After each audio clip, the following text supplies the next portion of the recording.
What up, YouTube? It's your girl DeeDee. Welcome back to another live stream. I hope you guys are doing well. Thank y'all so much for being here once again. Listen, as you come into the building, make sure y'all hit the like button. Hit the like button, hit the like button. That is super, super important that you hit the like button as you come into the building. Make sure you guys hit the like button. Shout out to everybody watching, everybody in the building, y'all. I appreciate you guys for being here. Shout out to everybody watching, everybody in the chat. How y'all been? I hope y'all been doing great. I hope everybody is well. Once again, as you come into the building, make sure you hit the like button, y'all. Also, if you are new to the channel, you like the content, go ahead and hit that subscribe button. It is free to subscribe. Also, share and like the videos as well. So we're going to hop right into this, y'all. I'm not going to keep y'all too long. And I wanted to pop up here because I missed yesterday. So I wanted to make sure I come on and give you guys a quick show because I missed yesterday. And I do apologize for that. But what's going on? How y'all been? I hope everybody's doing well. I hope y'all are doing good. I hope y'all are safe. I hope everybody is living their best life. You know what I'm saying? Yeah, shout out to y'all. Shout out to Queen of Vibes in the building. What's going on, Lorenzo Redmond? Divine Photos. What's going on, Divine? Ryan Wetlow in the building. Who else? Shout out to y'all. Shout out to y'all for being here and being in the chat. Kendra, aka the gift that keeps on giving, has been giving reaction channels platinum content with her contestants. Oh, child, you know, it is what it is. Kendra is a mess, and the guest too. But anyway, you guys see the title. You see the title. Hit the like button as y'all come into the building, y'all. Single motherhood is a trend. It has become a trend, as we can see. Plus, pastor is filled with the holy milk, child. Now, my husband sent me this crazy video about this pastor, which I thought was hilarious. First off, put a 1 in the chat if y'all can hear me. Okay. Can y'all hear me fine? Let me know. Put a 1 in the chat. 1 in the chat if y'all can hear me perfectly fine. Make sure that y'all can hear me before I start talking, because I get to talking and then I don't pay attention to the chat and y'all be like, we can't hear you. So put a 1 in the chat if y'all can hear me perfectly fine before I keep talking and blabbering off. So y'all already know, y'all watch my content, y'all familiar with what my perspectives, and you know, we know that single motherhood has become it's an epidemic, and now, child, it's just a trend. Seems like, you know, even though people are constantly saying it's difficult and it's hard, the more videos come out of people having 6 and 7 and 8 children out of wedlock and complaining and having struggles, but they keep doing it. You know what I mean? So it's just, I've watched several videos over the past couple of days, and a lot of it, you know, at some point, y'all, you know, I ain't gonna lie to you, I get tired of talking about it sometimes, because it's like beating a dead horse. The horse is dead, child.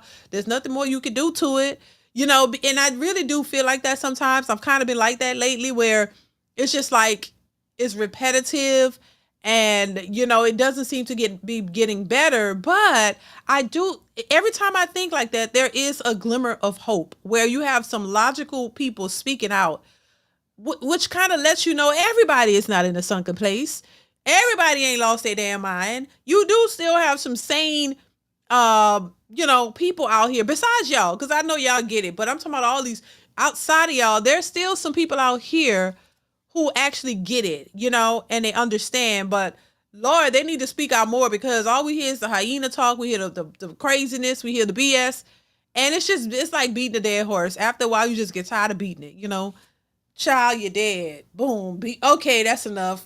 You know, knock the head off. But child, don't hit it no more. Oh my God, you popped the eye out. All right, child, just stop hitting it. Stop hitting it. It ain't coming back.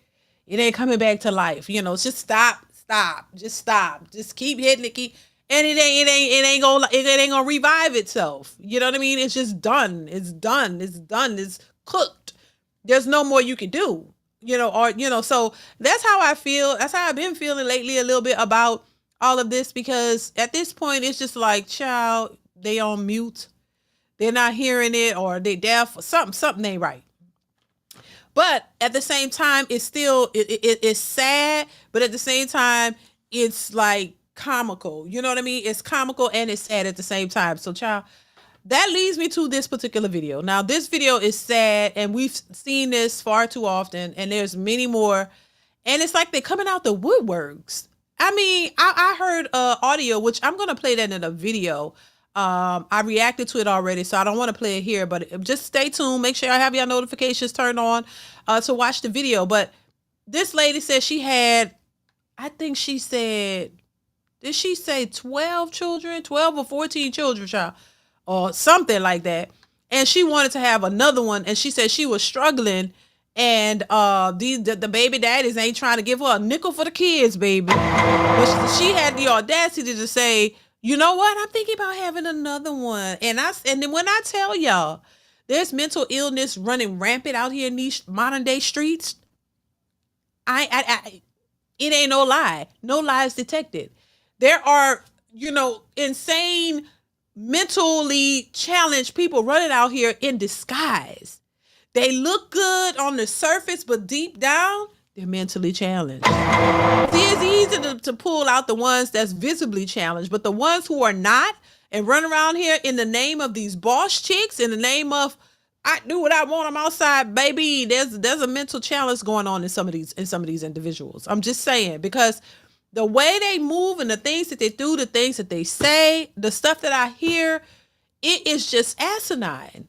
And it's mind-boggling, because you're like, wait a minute, what in the world, what in the matrix, what the hell happened to the mental process of these people? Did they go into some type of transformation? Like, did somebody jack them up and reprogram them in a bad way? Like, how did we get this far downhill? Like, it is just crazy. And I remember growing up, and it's like, damn, at least people thought a little differently back then. Now everything is exposed. Social media has made these people empowered, child, and made them believe that, oh, we could just tell it all. They talking about trains. I got that video too. I already recorded it. It's gonna be on the video.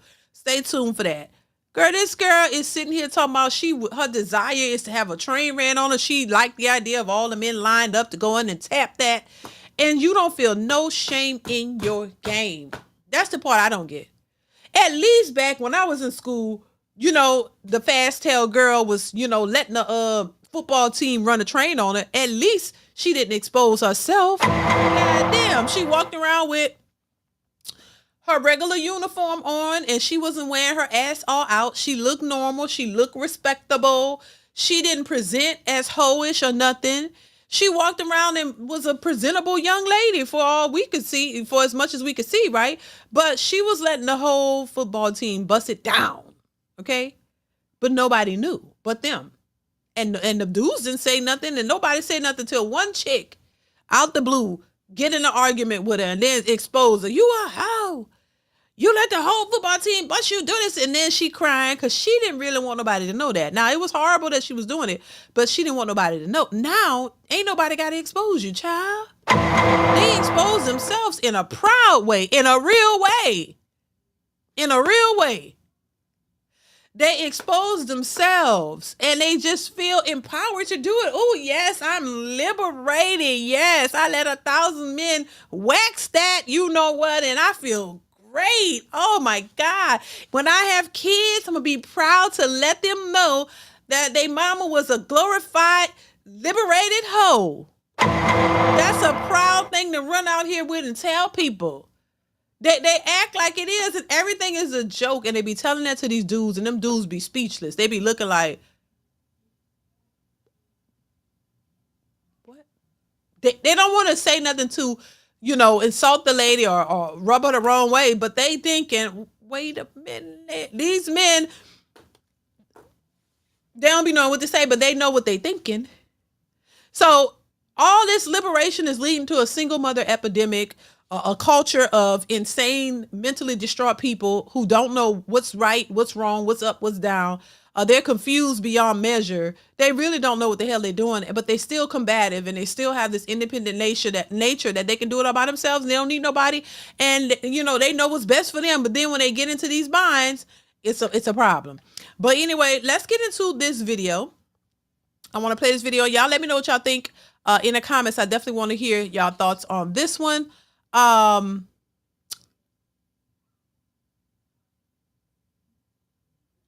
XYZ, what's going on? How are you? Says DeeDee. Blessings to you. Like, share, subscribe. Thank you so much for supporting the channel. I appreciate you, XYZ. Thank you for the super chat. Definitely support the channel via super chat or Cash App if you guys can. That will definitely help the channel out. Thank you, XYZ. I appreciate you for that.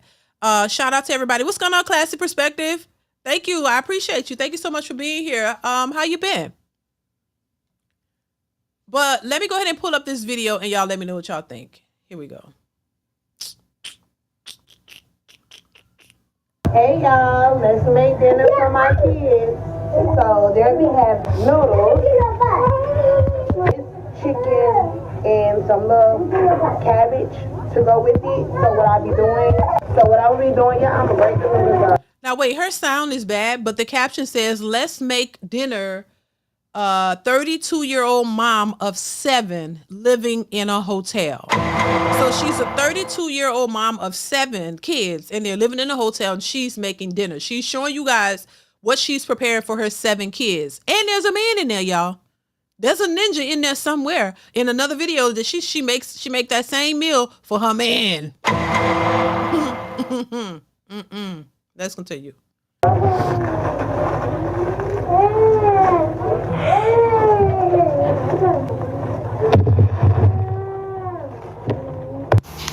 Oh, and pregnant. My bad. Yes, she is pregnant with another one. Yes. Yes. Yes, Lorenzo. She is pregnant. I forgot to mention that. Yes, she's pregnant. Yes, sir. Let's continue, baby. Making them oodles and noodles. Here we go. So y'all know I stay in a hotel, so we can't cook in this hotel. I have to microwave food, so I made them their noodles and put some sauce in it. Now, y'all, I do split these noodles. Depends on the circumstances. So,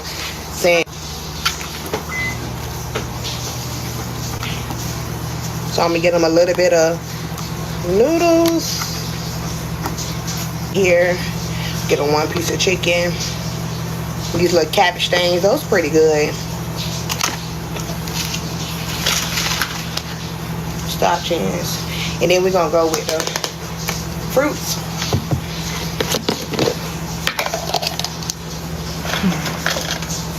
Now they don't eat much. My kids do play over food, so I'm gonna get them a little portion of everything.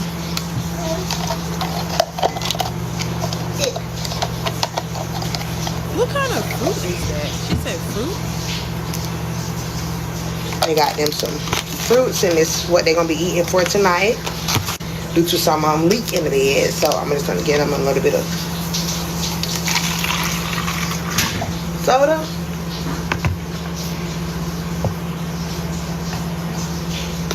And this is their dinner for the night. Come on. Come eat food. Sit down and eat on the floor. Just when I thought it couldn't get any worse than a 26-year-old with 6 kids and one on the way in a dirty goddamn house, we have a 32-year-old with 7 kids living in a hotel. I don't know what's worse, her cooking her kids' food in a microwave, the dirty clothes on the hotel dirty floor, or her talking about giving her man that beats her food to eat in front of her children. Yeah, there's another clip. I didn't get that clip of her serving her man that same meal, child. Noodles, a little piece of chicken. She said some kind of what she said it was? Some kind of little bite. I don't know what the hell she said. What she say the other thing was? I don't know what it was. And some little something, she's fruit out of a jar. I don't never seen that. And you know, and she fed, there's a man living in that hotel room with her and them 7 goddamn kids. And you know, I don't know their circumstances and how they get there, but I will say this, you know, and y'all know how I feel pretty much. It's the same, but I'm like, I understand going through issues, you know, especially being married or being, if you're in a relationship, you know, everybody ain't married, but there are people who are in solid, stable relationships, just unmarried, but they there for each other. So I give that some credit, honestly. But there, you know, when in a relationship, yes, you go through stuff. Sometimes you go through financial issues, ups and downs, but you know, it does look a little sketchy when you got a man with you, because you know that he's capable of working, and so are you. And And I don't know if that's his kid. I don't think they're all his kids. I don't think, but he's there. People do look at that situation a little differently when a grown man is just sitting there with you in the hotel, that small room, 2 beds and 7 kids and 2 adults. People will look at you sideways when they like, damn, you got a whole man. There's nothing he could do. There's nothing he could figure out to go get y'all a little place at least, to live in. You don't have to be in that situation.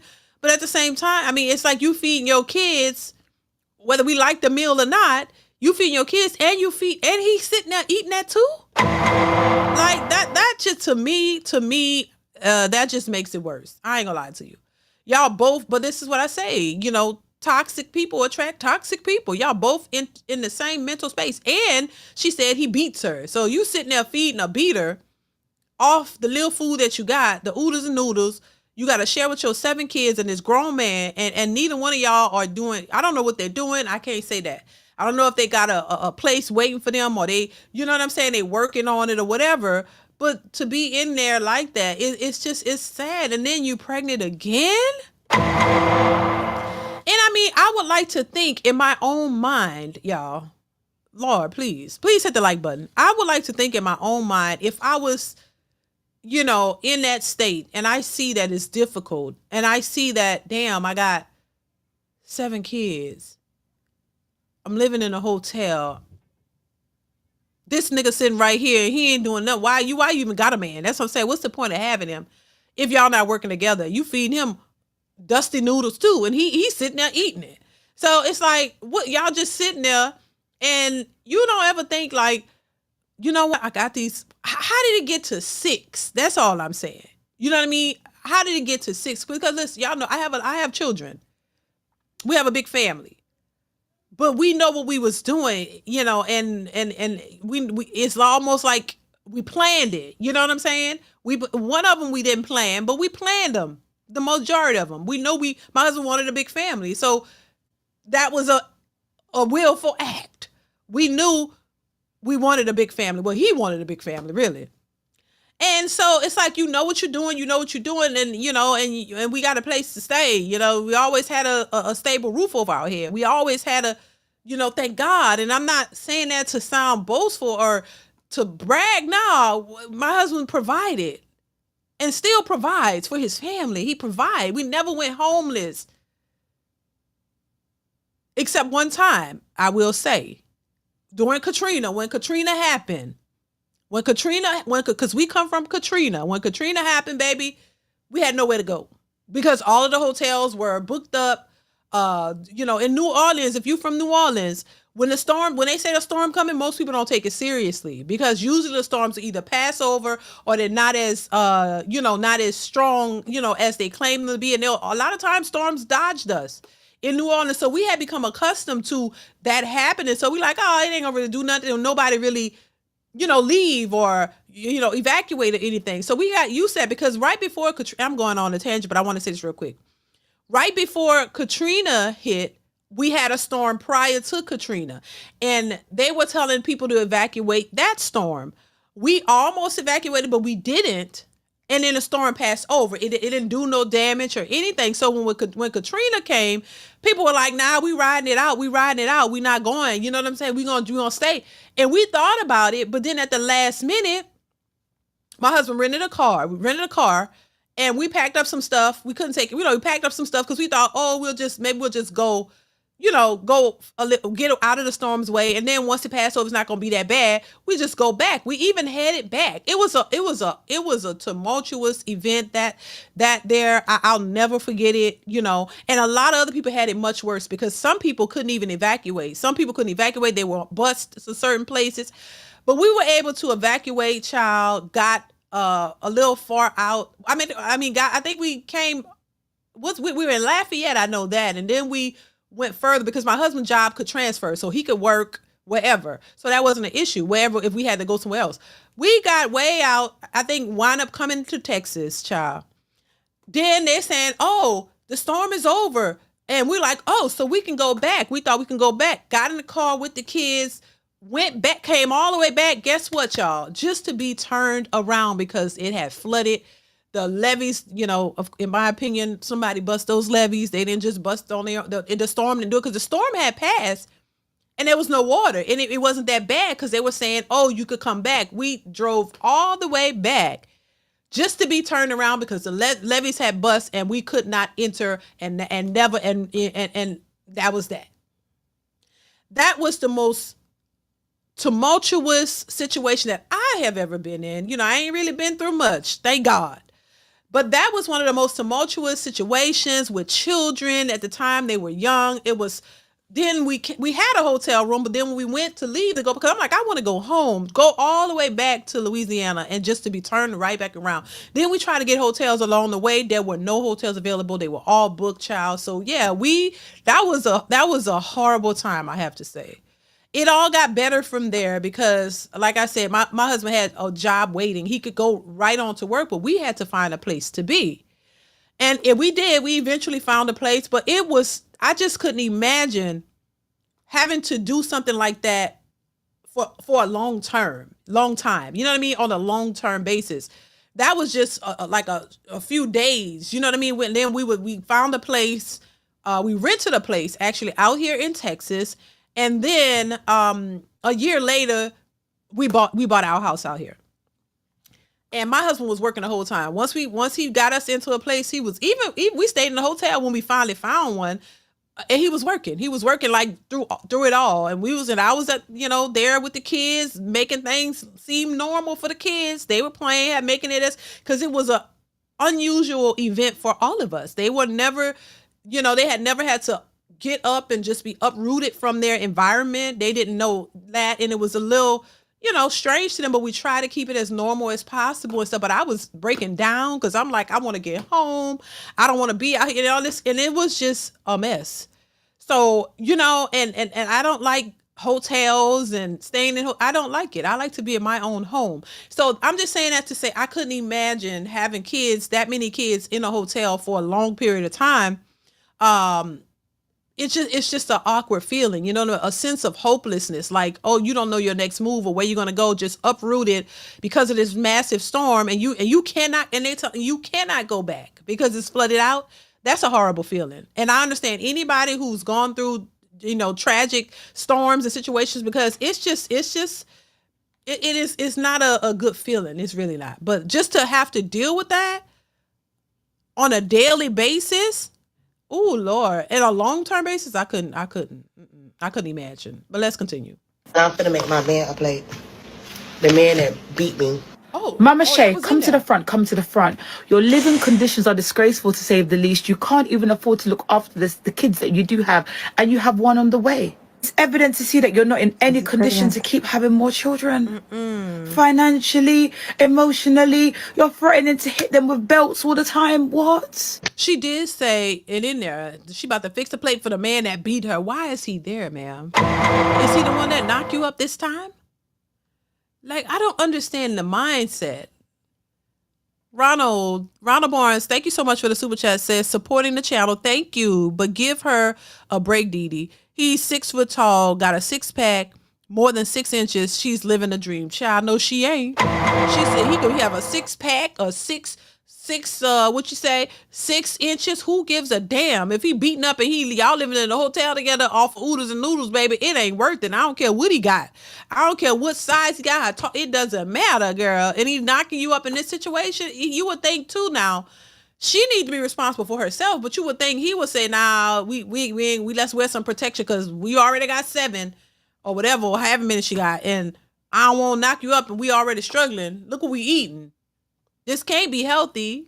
You know what I'm saying? Like, Lord, use common sense, like this. But I'm gonna get to that. Thank you, Brando. I appreciate you for the super chat. Thank you so much. Make sure you guys are hitting the like button. Please hit the like button. Classy, what's going on, Classy Perspective? Thank you so much for supporting the channel, bro.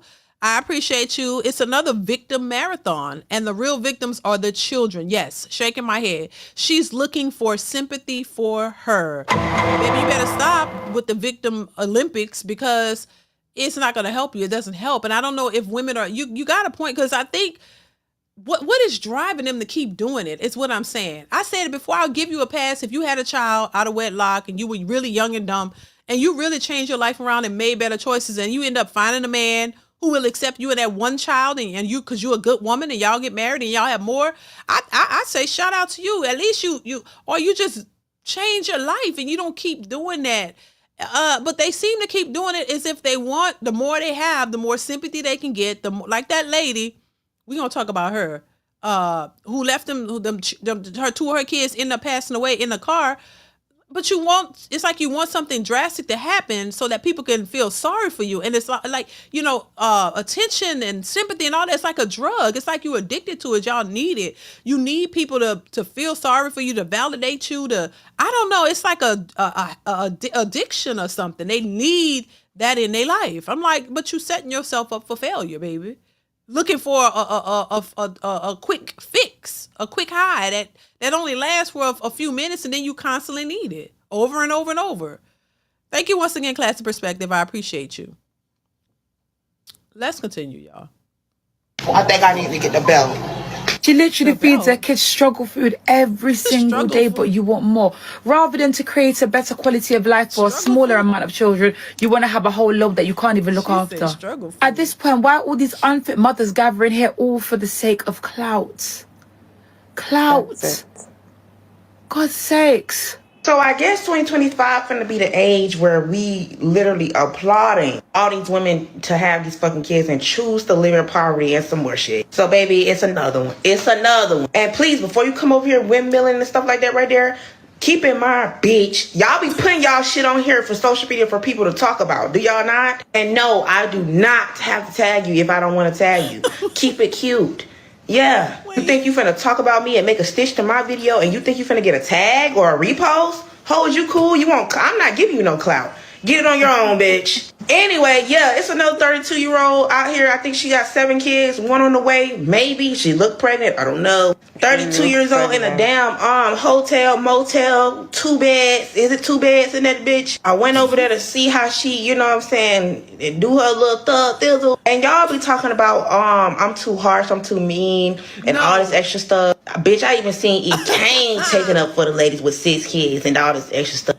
Yeah, I don't think she's too harsh, because you know what? Sometimes that's needed, and because there's look, y'all know how I feel about it, and it's good to see other women speaking out on it, because there's so many women who condone that. Well, yeah, I don't know what she been through. We know you could go through shit all day, but you ain't got to keep getting pregnant. People, you don't got to keep opening them legs. But I think that's when people go through psychological mental breakdowns, I think they do what's easy. They fall into this depression mode, and they do what's easy. And it's like, I don't care, whatever happens, happens. And I think when it comes to sex, just like alcohol and drugs, you know, when you feel all is lost and that's all you got, you just keep going for that. And I think it's no different when women have babies over and over and over, knowing that this is putting you in a worse and worse predicament. Like, and you got to think about the kids too. These kids, you know, the kids are always innocent. I say that. The children are always the innocent ones, but the choices that the parents are making, or the mothers, it's not good. And you see that it's a struggle, but why you keep making the struggle worse? What do you expect to get out of it? What do you think that the harder you make it for yourself, it's going to be easier for people to help you or whatever? You got 12, 14, 15 kids by yourself with no daddies, nobody's around to help you with these kids, and then now you can go do a GoFundMe. Now you can make a video and like that, like the what's her name, the wife who said daddy did something to the children, and she's sitting here, I gotta make money, I gotta take care of these kids. Okay, well, go take care of your goddamn kids. Why you telling us? Like, the people on here, social media is like this. Y'all already know. Yes, if people want to donate, they can donate, but they are not goddamn required. You know what I'm saying? Y'all are not required to do shit. You're not. It's nice if people want to help you out, but they are not. I don't require, I don't expect, I'm not demanding y'all to do a goddamn thing. You know what I'm saying? You can only ask. If you ask people like, you know, hey, watch, like the video. I'd ask y'all to do that. Even a lot of times I be sitting here and a lot of y'all don't be liking, but shout out to the ones that do like. I appreciate you. But anyway, no, when it comes to money and somebody taking care of you, these people on these social media apps ain't responsible for you and your damn kids. That's you and the daddy's responsibility, girl. Ain't nobody, you, and then to me, you know, I would be willing to help somebody if they're humble and they're not really asking for it. And I see that they're struggling. If I could lend a hand or help, I would. I understand it. But just to sit out here and kind of demand people to give you money and take care of you and your goddamn kids, no, that's a turnoff to me. Nah, because you expecting and you're entitled to somebody else's money and resources, and that you should not be. These are strangers. If you really look at it, these people work and got to take care of their own goddamn bills and children and stuff. You shouldn't be out here demanding people to give you money to take care of your kids because you picked a man and he or whatever, or you left him for whatever reason. That ain't nobody's fault. I mean, shit. It's really not. And I just don't like when people come off like that. But you hear that happening all the time. But baby, let's continue. My thing is, guidance or not, I didn't have no guidance when I was a teenage mother. Y'all talking about people having kids young and shit like that right there. They didn't have no guidance. Bitch, I didn't grow up with a mother. I had a child at 15. You didn't see me out here popping them bitches like yurts out back to back. I learned my motherfucking lesson. Even the doctor expected me to have another one within less than a year. And bitch, I was aiming to prove that whole wrong. Cause bitch, who? It's a choice. It's a choice. Exactly. And just like it's a choice to have all the motherfucking kids, a choice to share your lifetime, be susceptible and all this extra stuff. Y'all be out here struggling, having all these fucking kids and expecting somebody to help you, expecting a fucking handout. As if Exactly. I just said it. And it's the funniest thing ever. And I've seen it. You know, it's like they have this entitlement. And I blame government assistance. I blame the government. I blame food stamps and welfare because I think it actually coddled these women. I really do. A lot of these women who've been getting this stuff, they refuse to work. You know, that's why when I hear these boss chicks talking about bossing up and all that, I'm like, y'all getting Section 8 and fucking, oh, excuse me. I'm sorry. I didn't mean that slipped out. My bad. Y'all getting food stamps and y'all getting Section 8 and y'all getting y'all getting government welfare, and you out here hustling men. But y'all want to act like y'all these boss chicks getting to the bag so much, y'all these entrepreneurs. And now the question is starting to be asked, what type of entrepreneur are you? If you pay attention, they're stumbling on that. What type of entrepreneur? Because they ain't used to that. That's a new one, you know. That's like, ooh, y'all trying to put me in a trick bag. You know what I'm saying? They not they don't know. When you ask them what type of entrepreneur, they get a little stuck. Like, I didn't think about that. Just an entrepreneur, because you're lying. You're lying. You ain't no entrepreneur nothing. You're out here lying. And you getting all this assistance from the government and you feel entitled. That's why they think the men should pay their bills on it, because the government been paying y'all bills all this time. Somebody been paying it. What y'all call it? The white zaddy? Y'all say, who say that? Who says that? Who says the white zaddy? Is that Crimson Cure? She right. Shit. Y'all sit up here. Y'all been used to the government paying y'all bills and taking care of y'all. And now you think a man is supposed to come in and pick up the slack, pick up the pieces. Now the government is saying, this is about to be over. Y'all gonna have to figure it out because we tired of giving y'all these handouts. So now they cutting food stamps, cutting all this stuff. So now they looking around, I better get me a man. Ninjas, y'all better start taking us on with these goddamn kids. Y'all ain't no real men. If you don't want to step up to the plate. Now they're trying to shame and do the best they could. They screaming at the top of their goddamn lungs on TikTok and everywhere else, telling y'all need to take us, because that's their last straw. You know, when people get desperate, they start screaming and they start trying to shame people and cussing people out and getting mad and waving your hand like that's going, you better do it. Like almost like, you better do it. And they these men like, who the hell you talking to? Who the hell y'all talking to? You ain't gonna force me to come take care of you and your goddamn kids. Where the daddy? You can't find a daddy? That's on you. But that's the last ditch effort. You know, people start trying to force people to do stuff. Like, you can't force nobody to take on you and your damn children. And then on top of that, and I'm gonna play the video, y'all. Then on top of that, you're superficial. And you're not saying, oh, look, come on, meet me halfway. You know what I'm saying? I know I got a lot of baggage, but meet me halfway. Come on, we could go fit. They don't even want to go 50-50. These entitled women with all these kids and all these poor choices, they want y'all to come in and do it all. And that's the part that it behooves me to, when I hear these women say that, I'm just in awe and shock and disrepair. I hope that makes sense, because I've heard somebody say that before. And I'm just like, y'all got to be kidding me, baby. This got to be the only ones. What's that song? Omarion. Baby, it got to be the Matrix. We gotta be in some type of Twilight Zone. There must be something in the mist, something in the water, something in a something, some type of something, because I just don't get it. And it doesn't make any sense. It is illogical. It is insanity. It is some trauma. It's a whole lot. They really out here saying this, and they believe that that's what a man is supposed to be. While y'all done been reckless, slinging that cooch all over the streets, just giving it to all the pookies you can give it to us in the name of he fine. And I just wanted the D. I literally heard a lady say that. Played that video. I just was getting to the D.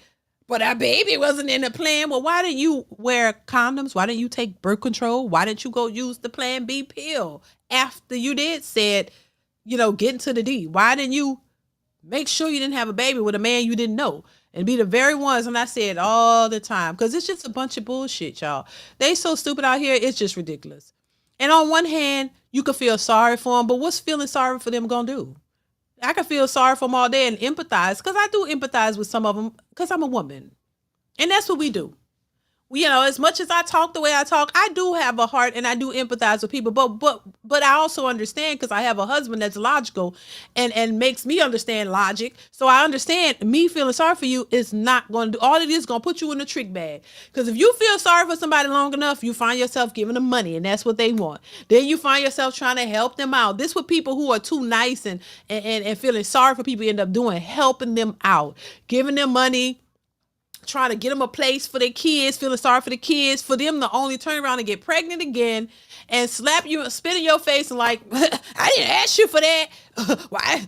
I appreciate it, but I ain't asked you to do that. And I'm going to do what I want to do because I'm a grown woman. Well, and that's why you don't do it. That's why you stay the hell away from it, because it never really benefits you.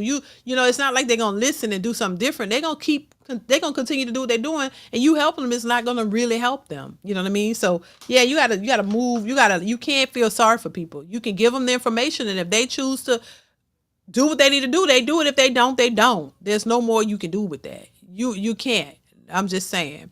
XYZ, thank you for the super chat. Says demand reminds me of Pastor Sap. Close the doors. Exactly. XYZ. I was gonna bring that up. Wasn't that crazy? Me and my husband was talking about that. Like, hell, we was in that church. Soon as he said close doors, we was getting up because we wasn't giving you no money anyway, child.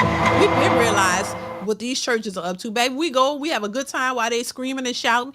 And as soon as they say, pass the plate, we look at each other. It's time to go.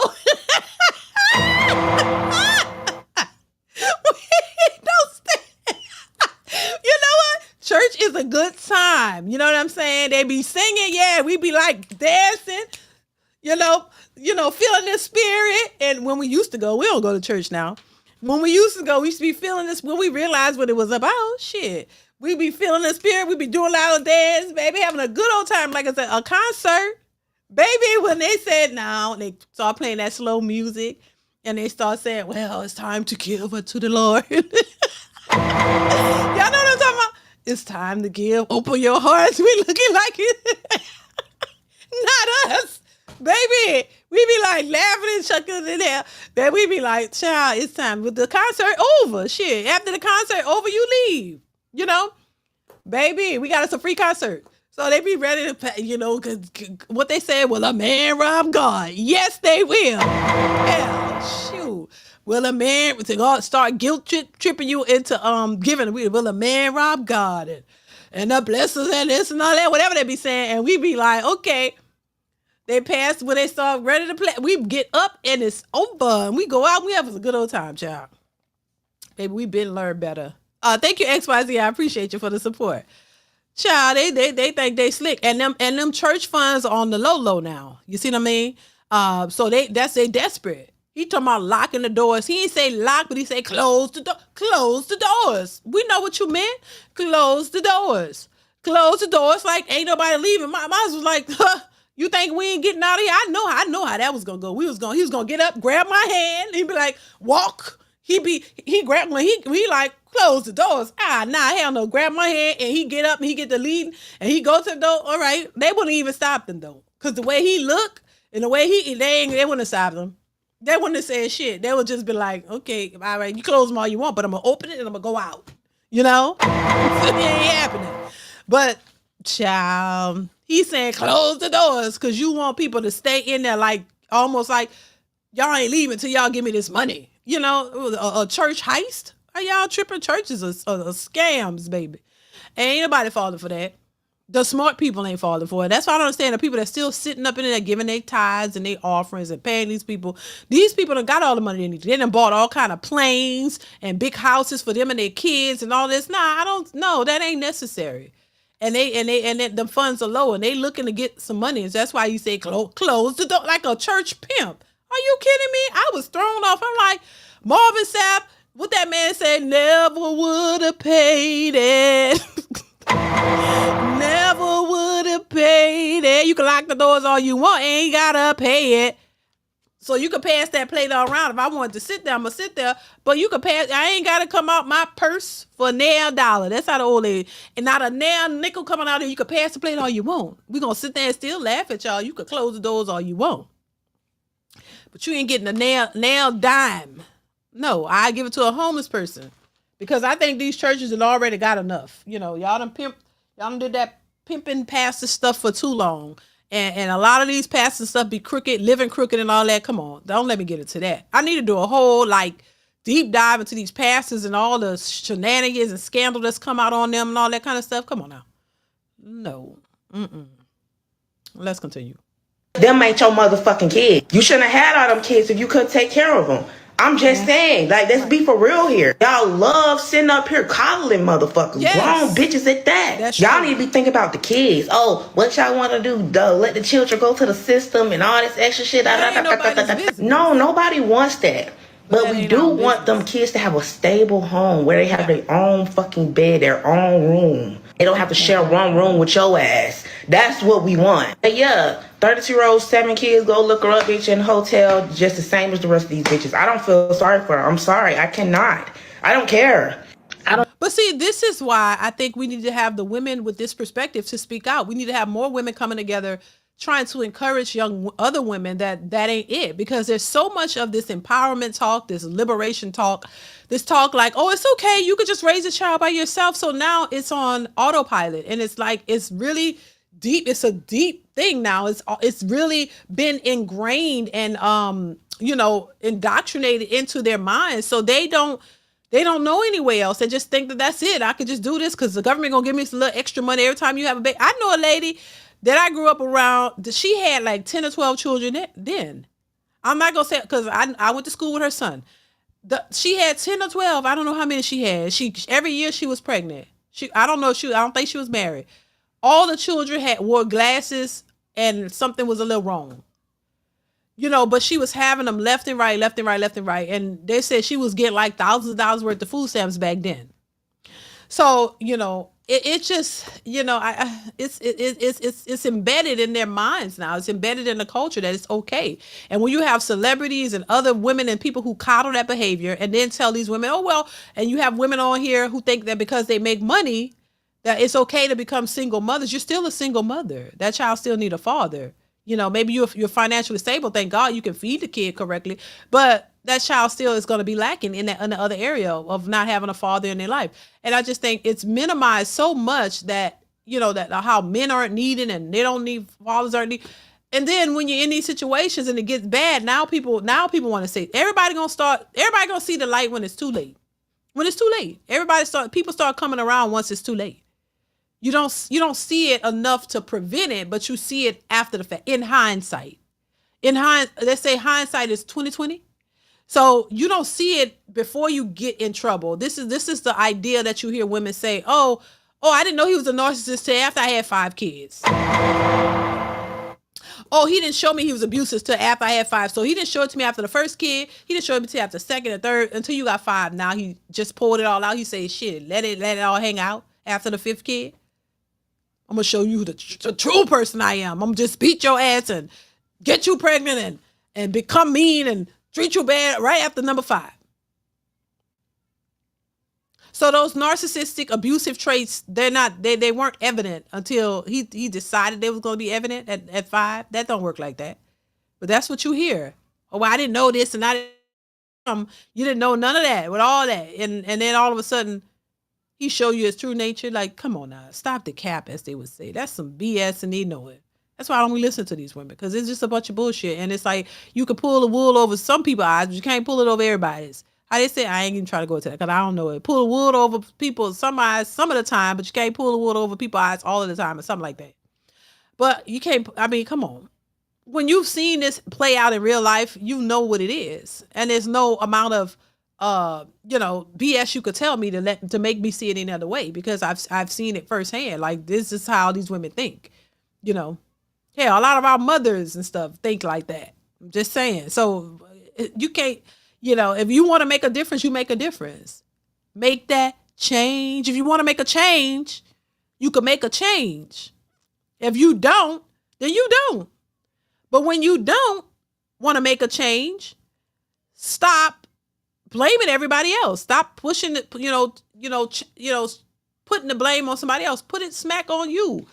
At least be honest. Be honest about what you're doing. Be honest about your BS.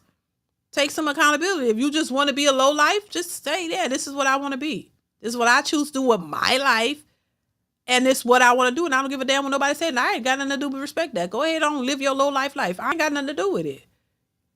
But when you choose that, and then you start becoming entitled and want people to be sympathetic towards you and give you stuff, and put the blame on the people. No, that's unacceptable. Let's continue.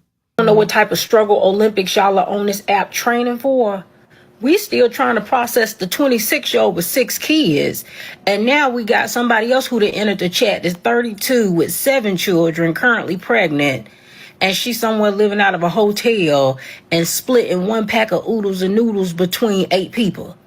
Queen of vibes, exactly, baby. I was born that night, but not last night. I heard that too. Yeah. Come on. People ain't stupid. People aren't stupid. You try to pull the wool over some people's eyes, but you can't pull it over everybody's eyes. You try to pull the wool and make people feel sorry for you. Nah. As soon as they get what they want out of you, just back to the basics. Go get knocked up, spend that money, and go back to Pookie and bust it down all night, every day, till you pregnant again. Why are you pregnant again? Then, then they come try to play you like a damn fiddle. No, baby, no. Let's continue. I wish the resilient Jenkins never came on this app, because ever since they came on this app, now all of y'all struggling, down bad, pathetic excuses for parents are getting on this app, and y'all are dry begging. Are you directly asking for money? No. But you putting these captions letting us know just how poor of choices that you're making. Exactly. Oh, I'm 26 with 6 kids. I'm 32 with 7 kids living out of a hotel. You know what you're doing. You know what you're doing, right? You know how to draw the attention in for how bad what you got going on is. And you know that this app is full of a bunch of people who like to watch a train wreck. Yeah. A bunch of women, because the women follow that type of content to feel sorry. It's like, they follow the negativity. They follow the stuff that they can relate to. So you follow women struggling and single mothers, mother activity. They follow it because y'all want to be in that echo chamber of victimhood. Girl, I could relate, girl, yeah, because I got 4, girl, and it's hard. None of these niggas ain't doing shit. And I just gotta, girl, fuck them. That's how they talk. Girl, cause I one thing, my mama ain't raised no fool. My mama told me, baby, you could do bad all by yourself. You don't need no nigga. Well, she ain't tell you to close your legs. Did she tell you that? How she ain't raised no fool? She raised a damn fool. She ain't really tell you the things you needed to know. She ain't tell you hey, why don't you get you a husband, prioritize a husband and get married, and then y'all raise a family together. That way you don't have to do it by yourself. Stop listening to the negative Nancy's over there telling you don't get married because they cheated on their husband and he left them and then now they miserable and they blaming it all on him. Don't listen to that because you're not in a much better situation single. You're actually out here in a worse situation. If you had a man, the father preferably in the children's lives, then y'all could work. You have somebody who wants to be there and will make sure that his family is good. But no, all they tell you, don't worry about a nigga. Go take care of yourself and this, and y'all struggling taking care of yourself, but you keep having babies by different niggas.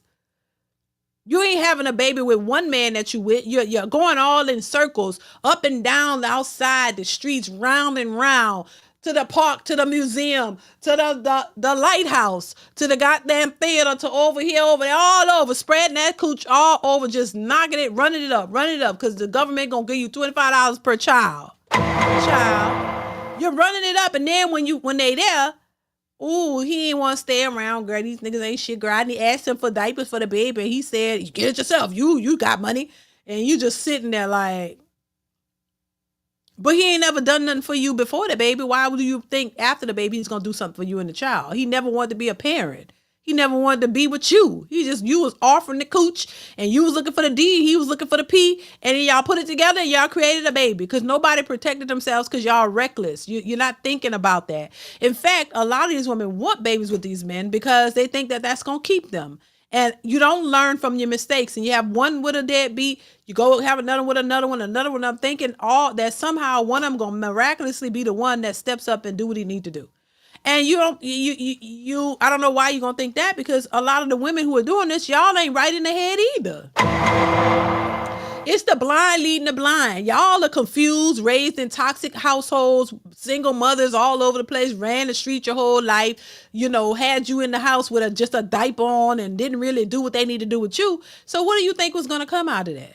So now you running around with the same mindset your mama had. You going to tell that same shit to your children. Oh yeah, mama did the best she could. What the hell that mean? And that's all I used to hear too. Your mama did the best she could. Yeah, running the street, drinking beer and screwing niggas every day. That's the best you could do. But anyway, I digress. You did the best you could, and you better be glad I was here because your daddy wasn't, and the daddy, he ran out. I was here the whole time. You could have been there the whole time, but if you ain't do shit, what's the point? What's the point? So you want kudos for being there, but you ain't really do shit. So why I got to give you extra praise for that? That's your responsibility. And it's not my fault that you chose the wrong dude to make children with when you knew you wasn't even in a relationship with him and you knew that he wasn't a responsible dude. But you're not responsible either. See, this is where women fall short because you always want to push the blame on the man. If you're out here sneaking and geeking and, with a man that ain't got no responsibilities and don't want to be responsible, and you're just as reckless and irresponsible too, then y'all work well together. Y'all work well for the goal that you have in mind, and that's to go and just screw and make babies because y'all not responsible people. So you're not gonna protect yourself. You're gonna make babies out of make a reckless situation worse, and then you don't realize the consequences of that and how the children that you're bringing into, because they're not thinking about the kids. It's all about having a good time. This is why I say in this day and age too, it's failing because a lot of people care about is having a good time. Everything is about threesomes and parties and screwing everybody and everybody in the menage a trois and everybody getting the money and screwing and traveling and screwing. And just screwing anything. You don't give a damn. They talk about men just screwing things. Baby, these women, they don't give a damn either. If you look fine to them, they ready to bust them legs open. They desperate. And let me tell you something. The women, they doing the same thing too to each other. So they out here going to these girl trips, bumping and grinding, bumping cooches together too now. So this is why them girl trips are so important, because they getting their freak on with them girls. I said this a while back. That is a thing too, but they don't want to open that can of worms because you want to keep calling men, G-A-Y. But a lot of these women are bumping cooches and licking each other and doing all kinds of nasty shit. They doing it undercovers, like that girl said in that video, which I got that coming out. She said, yeah, y'all don't like to talk about the women who bumping coochies and licking and doing and all this, and they all doing a menage a trois with them all, like just in a big circle. Yeah, ooh, girl, come on, let's get it in a circle, bumping cooches all around. They doing that too, and that still don't work for them because it's not like they end up in relationships. Women don't want women like that. Everybody just want to feel good, and that's it. There's nothing else attached to it. They don't, that's the main priority. That's the main priority. And you hear about it so much. I mean, this is why a lot of men, I know men are different from women, but a lot of men are like, they can't even get turned on by these women no more. And then with the BBL epidemic, they're getting these big old donkey asses that they say smell bad. So you walk around with a big stinking ass and then you're thinking you look good with these wigs bust down the middle. And I'm just saying, and they saying, hell, they say now veneers, when you get veneers, they make your mouth stink. All this fake stuff is making people stink. And so now they got to worry about that. So now you walking around thinking you cute and you walking around leaving a dark puff of stink. And nobody want to really fool with that. I don't understand what's happening. It's a major shift. And so, and they're just they're oblivious to it. And you just think men will just take anything. Bring that stinking ass over here. Somebody would though. Somebody would. And I think that makes it bad for all the other men who wouldn't. Because they really think if they got a couple of dudes who are just, they don't care. They live in dirty too, so they don't care. They just throw that thing in anything. They don't care. But they think all men are like that. That every man will just see a big old stinking ass and be like, I don't care. I'm gonna go get me some of that. He don't care about catching nothing. He don't care. Child. Don't put all men in that. Just like that girl was saying, oh, well, that's every woman's, that woman said, it's every woman's dream to have a train wreck. I say, baby, speak for your goddamn self. Speak for yourself, honey. Because a lot of women don't want no assembly line. A lot of women don't want to be ran through all day by strange penises just going there and give you all kind of diseases and mess up your insides. Well, yeah, what y'all think that is? You have insides. You got a uterus and you have things that make that thing work, and you just gonna let anybody come in there and penetrate you one after the other, and all getting hundreds of dudes in one day and all that, and then you gotta go get surgery to fix your vagina? Cause it have been pounded too many times, and that coochie is burning and hurting, and you don't care. You gonna still do it? Like, you have no self-respect at all. And you think every woman, that's everybody's secret dream? No, speak for your goddamn self. That's why I say, speak for you. There's, there are women out who have morals and values and just not gonna let anybody into their body. God, dog. God damn, you have 100 niggas in one day. That's just one day. So overall, it's thousands. And then be the main ones talking about, I want a husband one day. Well, God bless you. And may the Lord help you with that. Because that might be the only person that can help you with that. I'm just saying, even though it goes is everything that he speaks on, but I guess he going to get you a man after you done been ran through thousands of times. What man gonna feel secure with that? What man gonna want that? Like that lady who got them 12 children said, and I wish I had the video. She said her vagina is like a hallway. You could throw a wiener down the hallway. That's how. So, and she want another baby. So that baby, whoever get her pregnant, that ain't gonna be for no type of pleasure. That's just gonna be for just to give you a baby. I'll just squirt in there and give you the baby, because I don't even need to do nothing. You can go jack off and just put the stuff in there and give it to you. Because girl, if it's like a hallway and a weenie throwing in, girl, what is he getting out of that?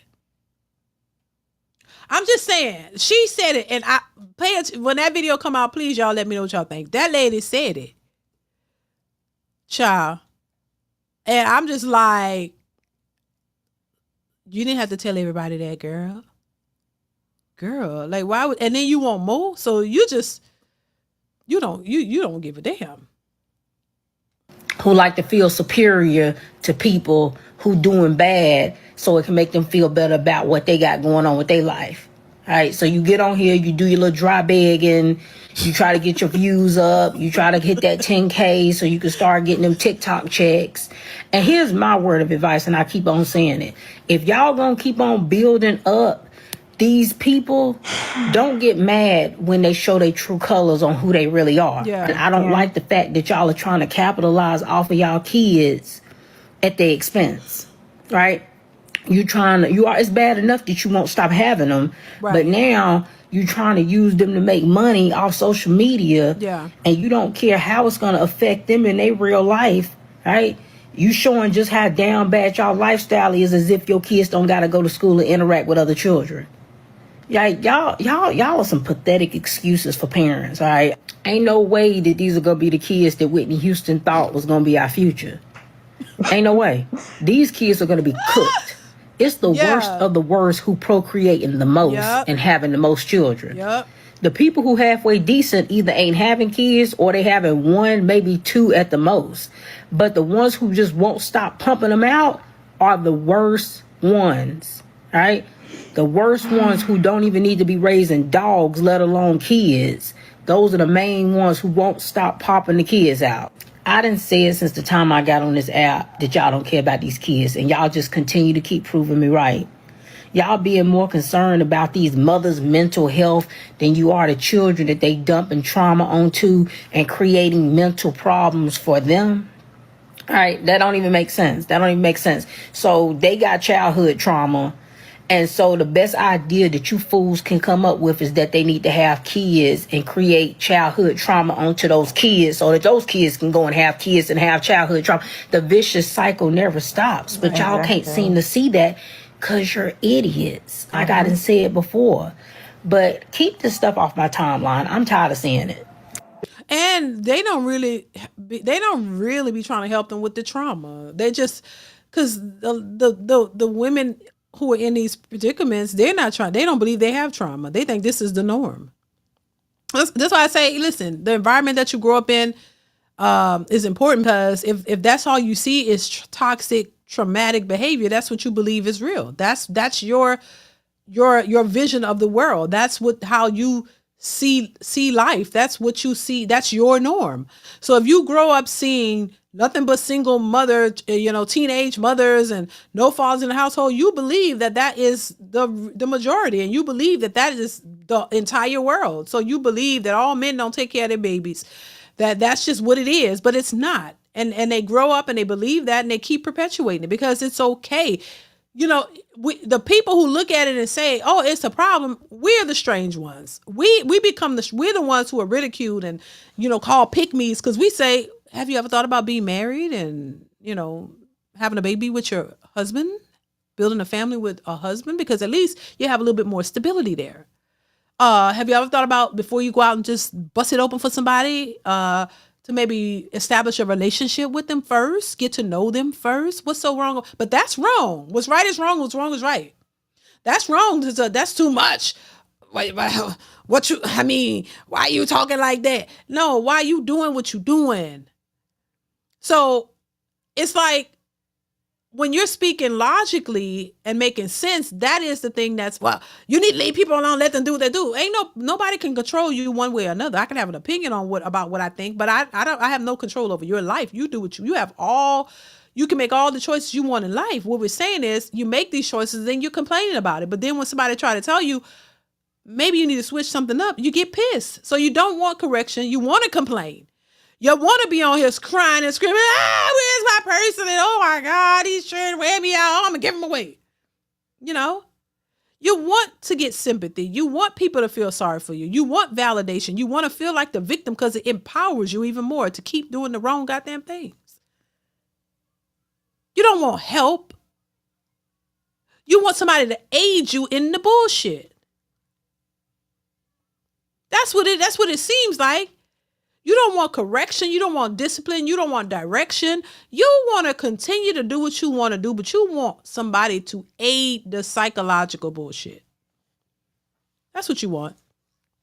Just like you want super simps to come in and pay all your bills and take care of your kids.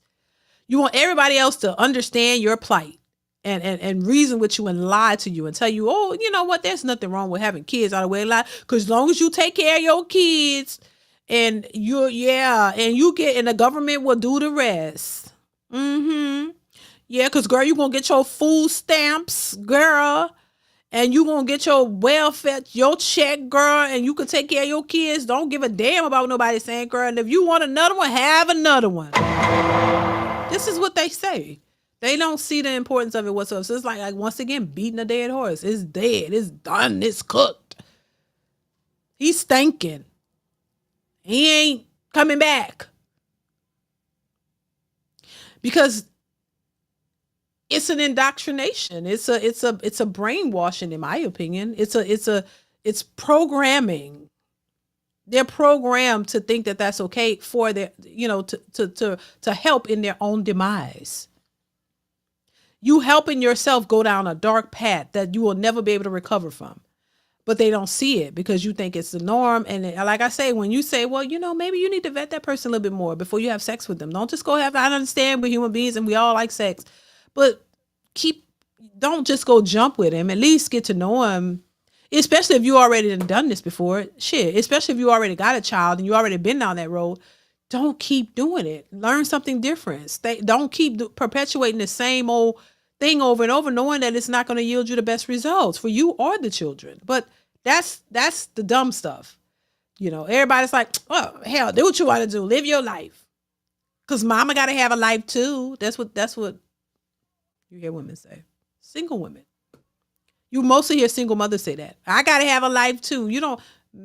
At least the married women that I know, who've been married and have children, you don't hear them saying, I gotta have a life too. I hear that amongst single women. I hear single women saying that. I gotta have a life too. That means you're gonna go send the child. And I'm not saying you can't have fun or do anything, but usually you would think you would want to do things with your kids. But they still go, and then you go have a life. You gotta have a life too, huh? You go send that baby to a babysitter or a neighbor, so you're a neighbor or somebody, or your mama, or whoever you can get to watch him. And then you keep doing that and you're having your life too, then guess what? You got another baby. Pregnant again. By another dude. It ain't your husband. It ain't a man. Why you can't live your life with your husband and your children? Why y'all can't have fun with a family? Why is having fun meaning you throw that cooch on Tom, Dick, and Harry, Ray, Ray, Pookie, Tyrone, Gene, Hemp, Squire? Why does having fun mean you gotta throw that cooch on buku different men? Why you can't throw it on the one that you got, the one that cares about you, who will be willing to be with you? Why you can't just throw it on him all the time? Why y'all can't explore? Why y'all can't have a good time, the two of y'all? Why it's got to be so many different ones and so many different babies? For the life of me, I don't understand that. But it's like I said, it's the programming. Blue Exodus, what's going on? How you been? Thank you so much for the super chat. It says America is turning into the movie Idiocracy. I've never seen that movie. Where's that movie playing at? I would like to see it, child. Or are you just saying just Idiocracy? Thank you for the super chat, Blue Exodus. I appreciate you. Yeah, it's just, the whole thing is just a mess, a hot mess, a big, hot, stinking mess. And I don't think there's no coming back from it. And I think once people really get what's going on, it's going to be too late. The damage is going to be done, programmed, locked. Ain't no changing it. Just saying. Let's continue. Now, I just scrolled upon a 32-year-old mom of 7 kids living in a hotel with her nails done and her belly out, making dinner for her kids, 4 packs of noodles that she split up to 8 plates or whatever. Come on, this is ridiculous. This is embarrassing. Y'all ought to be ashamed of yourselves. It's the year 2025. If y'all have not learned how to use birth control, if you've not learned how to do something with your life other than lay on your back and make babies, neglected babies with men who don't give a damn about you. If y'all have not discovered enough of your self-worth to know that you can do more with your life other than keep on having babies, that you're going to lean on people in sympathy to take care of. You think you don't have any value. You can't go to school, get an associate's degree. You can't become a damn nail tech. You can't become a CNA. You can't do nothing. All that you find yourself good for is to be a damn baby making machine. This is absolutely not okay. It's frustrating. It's frustrating. I'm tired of seeing these black women romanticize and publicize struggle. And y'all act like these kids just are happening upon you. You all are making these babies. We all know how babies are made. You're not making no progress in your life. You're not making good decisions. You're not making more money. You're not making a better life for yourself. Y'all just making babies with men who obviously don't give a damn about you, because where are you? Somewhere struggling. These kids don't deserve this, and I'm tired of seeing it. Struggle secretly, moving forward. I don't want to see struggle all over my For You page. It's embarrassing. Y'all ain't doing nothing but perpetuating the damn stereotypes that already exist about us as black women. I'm over it. And she's 100% correct. And I'm glad to see more women speaking out about it. It's about time. It's about time black women speak out about it. But see, once again, y'all coddle this behavior and what's the word I'm looking for, y'all? What's the word I'm looking for? Child, I straight forgot what I was about to say. Yeah, y'all coddle this behavior. Y'all champion this. Y'all get behind it as if it's not a problem. Now y'all seeing it happening too much. Now you see more and more of these women coming out. I got 5 kids. I got 6, and I'm gonna have another one, and I want another one, and this and that, and now y'all see that it's a problem. That it's a willful act. They're doing this on purpose. They don't see no problem in it. Just getting pregnant, raw dogging it the whole time, just getting pregnant from random different dudes, and then complain about none of them are in the life of the children. I don't have no baby daddy drama because my kids ain't got no daddy. And you saying that with glee? You're saying that joyfully? You're saying that in a proud tone? That means you don't give a shit about your children. You don't care about their well-being. Because you just busting it open hot to try, and you want to do what you want to do, and you don't give a damn about the children's outcome and their future. They got, you gonna pass on. They supposed to come up and live and thrive after you. Now they got to deal with the trauma that they've been through, living in hotels and not having their fathers around, random men and this and that, all these, it's the children are the ones who are going to suffer. You just out here doing what you want to do, and it's okay for you, but it's not really okay for them. Nobody never asked them, hey, little baby, do you really want a father in your life? Do you need a man to be there and teach you shit? Little baby that I'm about to bring into this world with a man I don't know, and he ain't even trying to be with me. Do you really want to not have a father, little kid? He's not going to play, catch with you, or he's not going to play baseball. He ain't going to do shit for you because he didn't want you.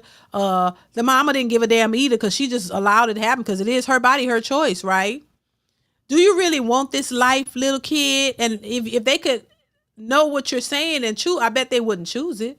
Do you want to be raised in a life where it's, in an environment where it's toxic and you don't have enough food and it's just a mother raising you, you don't have a father, and she's reckless herself? Do you want that? The children don't have a say.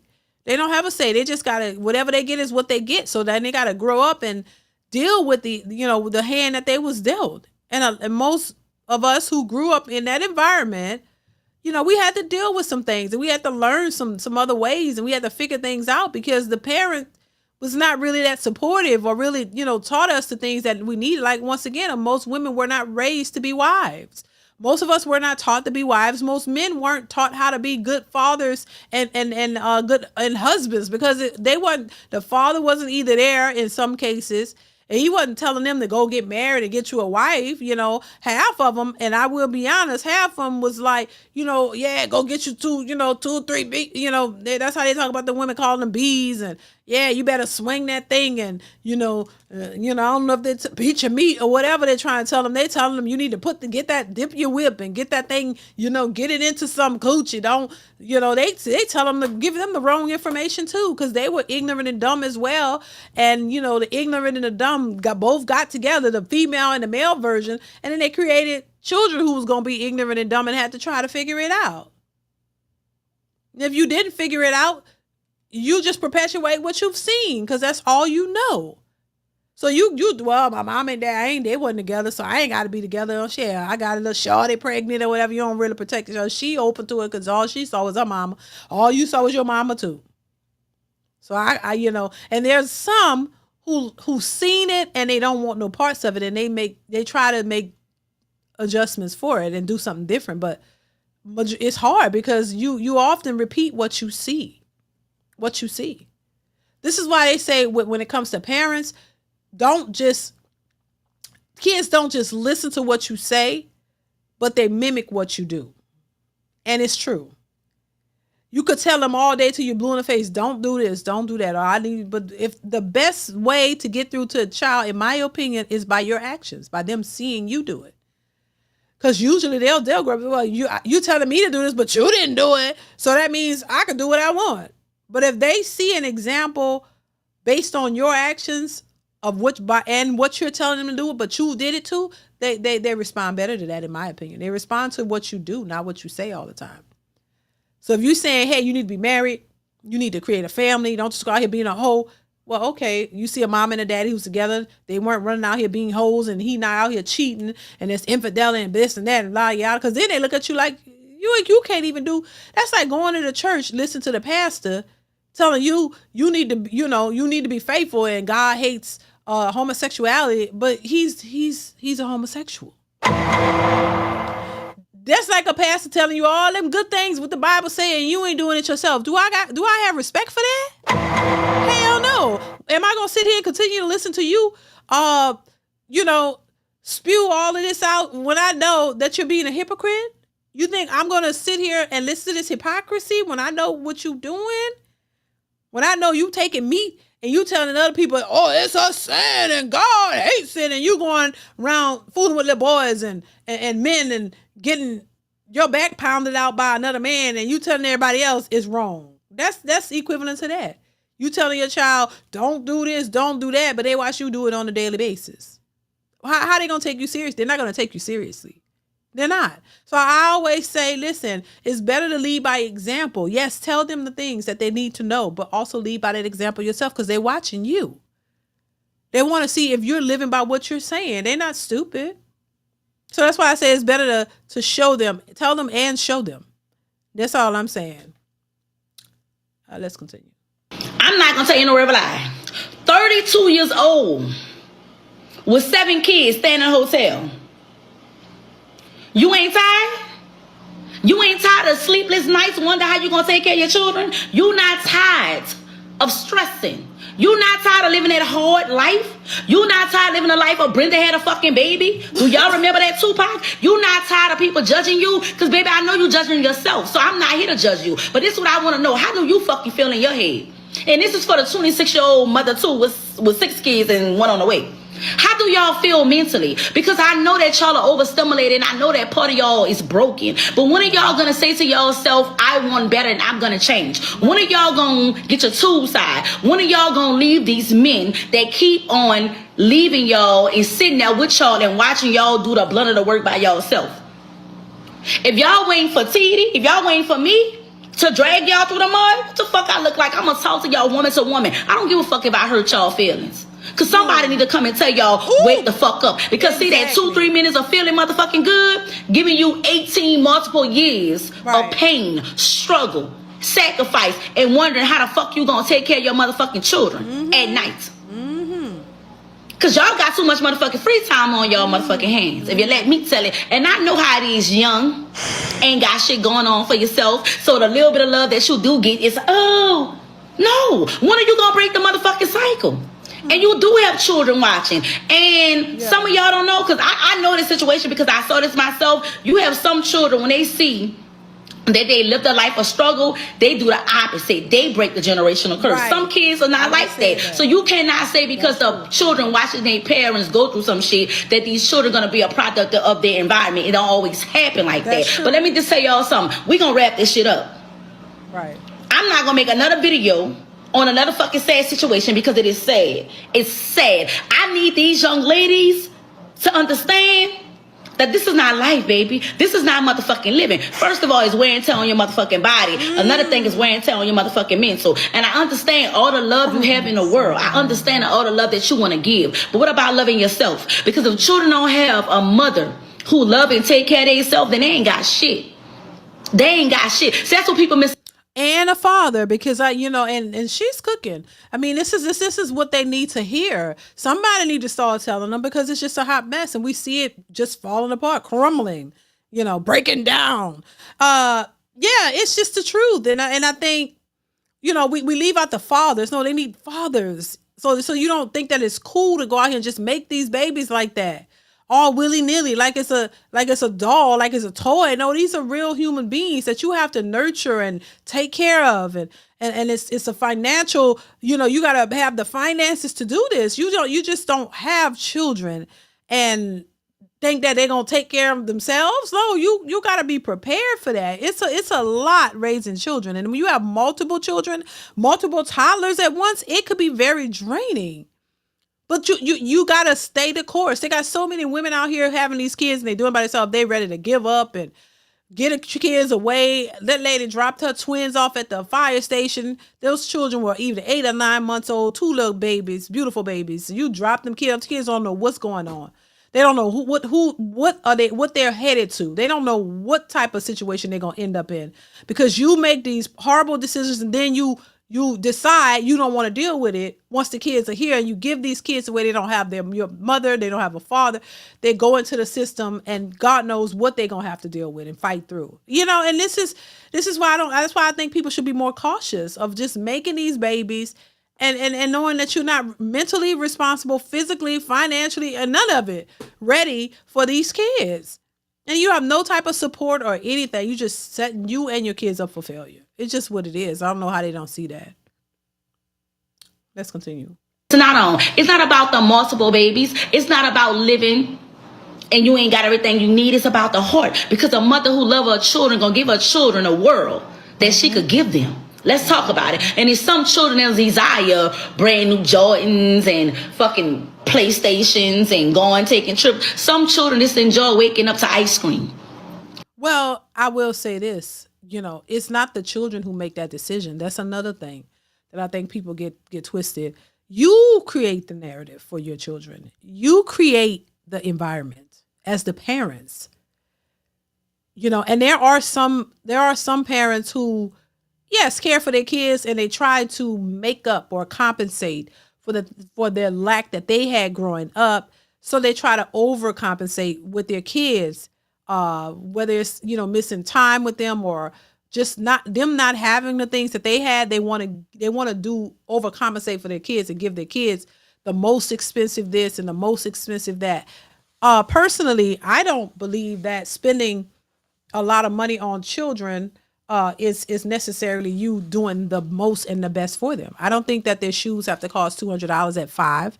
I don't think that you spending all that money on them Jordans at 5 and 4 means that you're doing more for your kid. But I mean, listen, if that's your thing and you can afford it and you want to get that for your kids, I ain't mad at it. But my thing is, I don't think the amount of anything makes you better. And I think a lot of people have grown up thinking that, and this is why you have a lot of grown individuals now who put more weight into how much something costs, and what is most expensive. Their value is based on how much something costs, how much they can spend on it, and how much they can wear it, and all of that. They don't have intrinsic value. The value is strictly superficial. So if they got Jordans and they got Gucci, it's with the Gucci Louis head to toe, and Hermes this and Louboutins, all the most expensive driving, expensive cars, that's what they equate their value to, or a person's value to, how much they spend on things. And that's not how we live. And that's not how I see things. And I never have, to be honest with you. And my husband doesn't think that way either. So, our kids have never had any, I've never owned a pair of Jordans. I don't know if my husband owned a pair. I don't think he has either.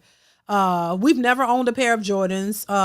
My children have never owned a pair of Jordans. We've never purchased Jordans for any of our kids, and probably will never. And now, most of them are grown. They could care less about a Jordan.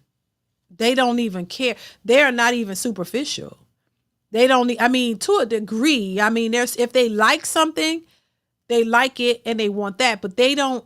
They're very like, hey, I like this shoe, and it don't have to be the most expensive shoe. It could be a shoe they like, whether it's a name brand shoe. It could be a regular little canvas shoe. If they like it, they buy it. They got their own money. They make their own money. So they buy what they like. It's not like it all got, because they weren't raised that way. And once again, to each his own. Whatever you want to do with you and your family, that's your business. But I'm saying, like, I don't equate your value to the cost of things. I just think that it doesn't make any sense, and I think it's reckless. You know what I mean? Because your value shouldn't be wrapped into superficial things. Your value and your worth shouldn't be based on how much you could spend for a shoe, what fancy designer clothes you're wearing, how much your wig costs and all that. No, your value shouldn't be tied to materialistic things. Your value should be intrinsic. How you were raised, what was implanted in you, what was instilled in you, what type of values your parents instilled in you.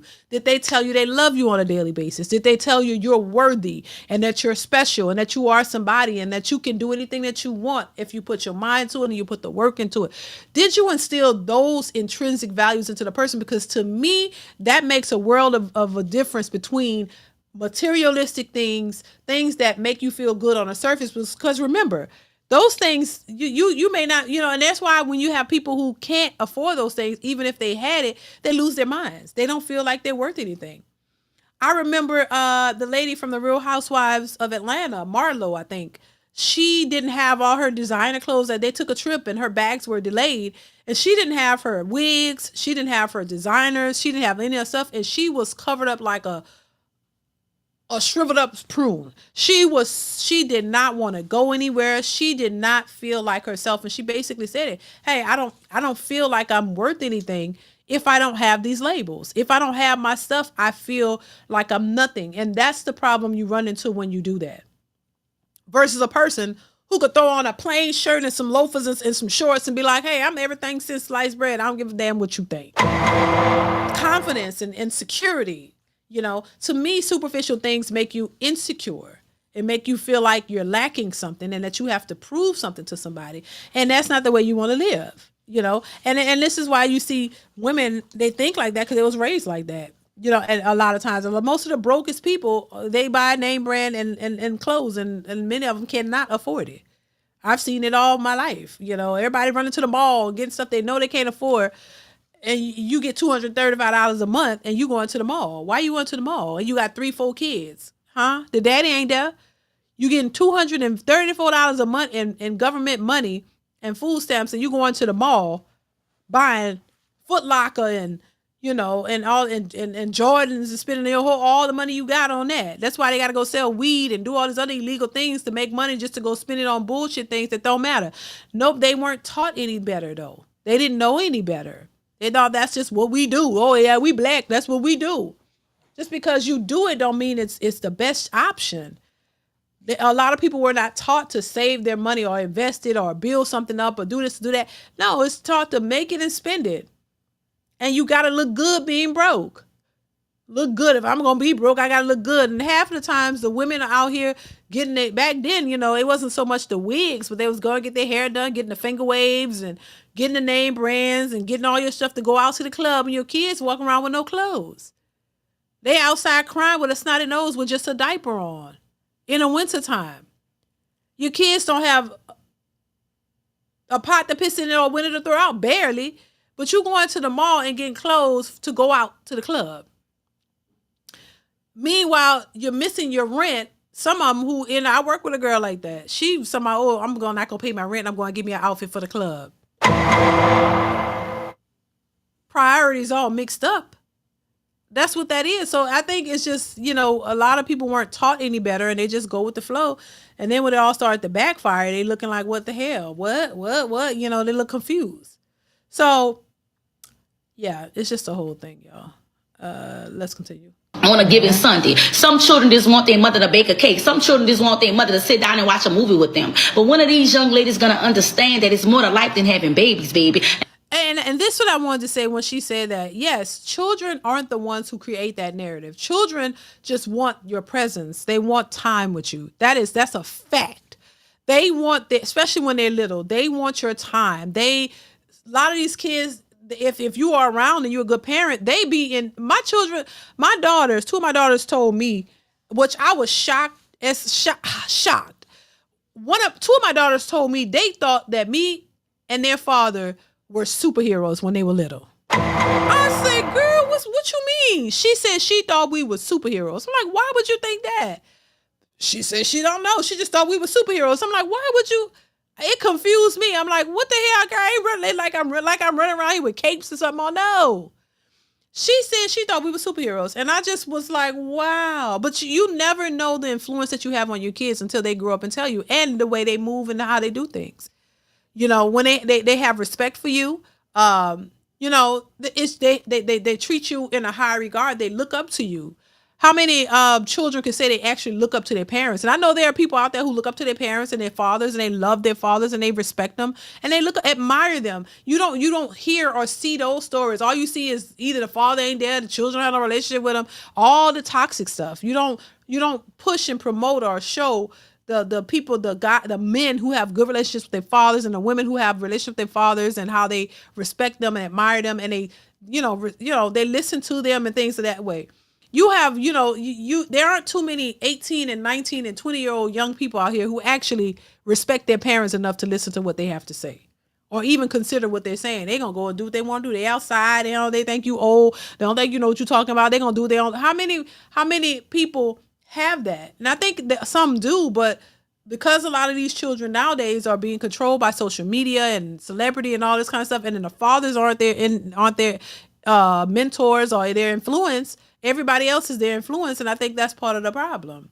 I think your parents should be your first influencers. I think your parents should have enough weight and enough your kids should have enough respect for your parents to respect their authority, respect your opinions, and actually listen to what you have to say and listen to it. Take what you have to say into consideration. But because a lot of these children don't have good relationships with their mothers and their fathers, that's not their go-to. They'll find a whole nother person who gives them the right information and talk to them and respect them and listen to what they say before they even listen to their parents. And I personally think that your parents should be that first line of communication, and they should be the ones that you look to for advice and to give them. But if you don't establish that as a parent, if you were ratchet your whole life and you didn't create that environment, why would they though? Why would they? You know what I'm saying? So that's just my thoughts on that. But baby, let's continue. And let me just tell you something too. People gun too. You know why I'm gonna end this video, because it's gonna be too long. So I just saw a video on my feed about a 32 with 7 kids that live in a hotel with one on the way. Y'all stop condoning this, because I'm starting to think that's something that you want for yourself. I'm not supporting nothing of a broke mindset on this app. And if anybody got a problem with somebody talking about that, get your ass on, because I'm not going to stop talking about it, nor anybody else. Nobody's going to mind their business when people post their business online to get talked about, and also get that little e-begging to their name. When I did that video about that 26-year-old living in that nasty, filthy house with them kids and them nasty, filthy clothes, y'all want to come at me about being 37 no kids. I'm not worthy of nothing. I'll be not worthy, because I don't want that type of situation. I'm glad to live in a house. I can eat plenty of good food. Oh, yeah, y'all mind your business. No, you mind your business. I'm going to talk. What you going to do about it? Now, if you feel some type of sympathy, send some money. Yeah, and it be the ones in the comments, condoning that behavior, because that's their situation. That's why I say the hit dogs will holler. They usually 6-time baby mamas, 3, 4, 5, 6-time baby mamas themselves, living in squalor, with dirt and shit all over the walls and stuff, and your carpet is really nasty. You got them kids living in there, and you okay with it, and so you would be okay with this type of lifestyle. So yeah, then you'll come at a woman. This lady says she 36 and no kids. I mean, okay. And if she choose not to have kids out of wedlock, or choose not to have kids that she's not ready for, I don't see anything wrong with it. But in their mind, that's the problem. See, what's That's the problem. But this woman with all these children struggling is okay. Oh, we just gotta treat that with a soft hand and just, give her good words and kind words and tell her, she's gonna make it and all that. No, get your ass up. Stop opening your legs and having these babies with these men and get your shit together. And you don't need to be dating. No need to be no man in the hotel with you. You need to be there with you need to figure out how you can get out that hotel and take care of your children and close your legs, zip it up, tie it up, sew it up. No more need to come out of there. That's what they need to hear. How about you shut your mouth? Don't come underneath the comment. Shut the fuck up and go support. Go get her some money. Go get her a nice house, okay? I'm done with this. 32 with 7 kids is a lot. But my thing is, and I think the part that a lot of people are not understanding is you're currently pregnant right now. You're having baby number 8. And you already have 7 kids and you're currently living in a hotel. There's nothing you can do because the kids are already here. The 7 kids are already here. There's still nothing you can do because you're currently pregnant with your 8th one. But at some point, you didn't sit back as a mother and be like, yo, I need to. At just some point, I know 7 kids is a lot. It's a lot. Yeah. And you're living in a hotel. At some point, you just weren't like, maybe I just need to take a step back, reevaluate my life, reevaluate my life choices, reevaluate the people that I find interesting, and just focus on myself and my kids. I promise, if you would have put all that love and effort that you put in someone else into yourself and in your kids, baby, you would be better off. Loving yourself goes a long way. There's a lot of women on my For You page right now living out of hotel rooms with their 6, 7, 8 kids. And a lot of these women are currently pregnant. And my thing is, you cannot tell somebody when to have a baby, how to have a baby. But why would you bring another baby into a situation that's already traumatic for your kids that are already here? No kid deserves to live out of a hotel room. I'm sure their mothers know this. So why would you bring another baby in when you're not even stable? But see, that's what we've been saying. It's mental instability. And now they're starting to see it's not making sense. 1 and 1 is not 2 in their minds. They don't see it. And this is the danger that is happening and occurring while a lot of women condone it. Now some women are starting to say it. This is a tragedy. Like, come on, you got 7 kids, you living out of a hotel, you giving your kids oodles and noodles and some kind of weird meat and fake fruit, and you don't see that you should not be having another baby. You don't see how this is going to be harder. But like I said, 1 and 1 is not 2, 1 and 1 is 3, and up is down, down is up, and you don't know the hell you talking about. Leave me the hell alone, but you posting it on social media. And I agree, when you put something on social media, it's everybody's business now, child. We can't mind our business once you put it on there, and we here to talk about it. If you don't want people to mind your business, keep that shit off the internet, because we won't know how many children you got and where you staying if you don't tell us. If you tell us, then we know about it, and now we got something to say. So if I don't know your business, I can't have an opinion. So that's how you keep people out your business. Let's continue. And people are like, oh, you can't say it because you don't know if they're neglecting their kids. This is a form of neglect. I'm sorry. We have to say what it really is. It is a form of neglect. You already have 6, 7 kids here. You can't fully provide a home for them, a stable home, because some of these women aren't even in a hotel room where they can stay at and make it a home. Some of these women have to go from hotel room to hotel room or sleep in their cars. So why would you bring another baby into that situation? Right. We got to take control of our bodies. And I'm not talking about the women that go through like rape or sexual abuse. I'm talking about the women who consciously make a decision to have more kids in a fucked up situation. It makes me upset because it's not fair to children. Children deserve to grow up with a stable life, stable finances, stable parents.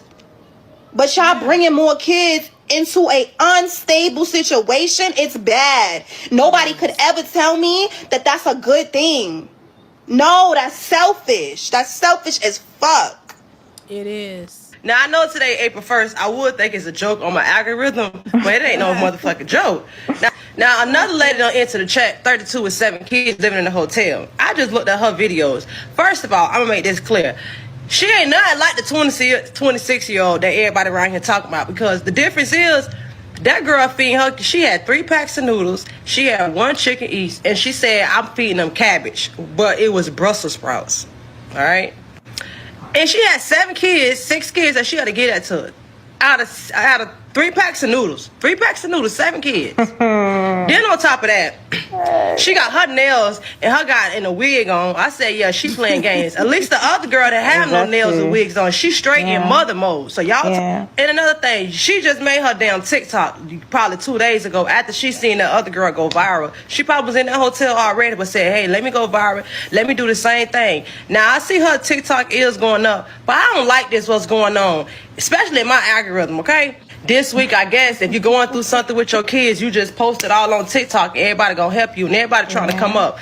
Like, no, this is unnecessary. This is embarrassing to yourself. This is embarrassing to the kids. And then that girl got the nerve to be pregnant right now. Talking about, if I had a man, I wouldn't be in that situation. Bitch, if you weren't pregnant right now, what did you talk about? But I went back on her YouTube. So she was somewhere 6 months ago, all right? Because she had cabinets and everything.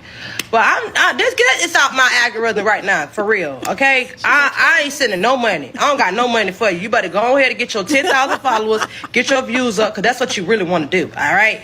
That's what you really want to do. You probably want to be on TikTok. You probably just need the money. Now, at first, I was like, okay, 26 with 6.5 kids. But this other girl not comparing. Then on top of that, y'all talking about CPS. CPS probably will go to her damn hotel with all them 7 kids, and they might kick your ass out that hotel. You keep posting. Yeah. Okay? And that's... She got her hair and nails done. Her kids not. And that's the thing they don't pay attention to. Y'all think this is how oblivious they are. You don't realize that you may be putting yourself in a much worse situation where your kids could be taken. 7 kids in a hotel, that's like a motel room, 2 beds.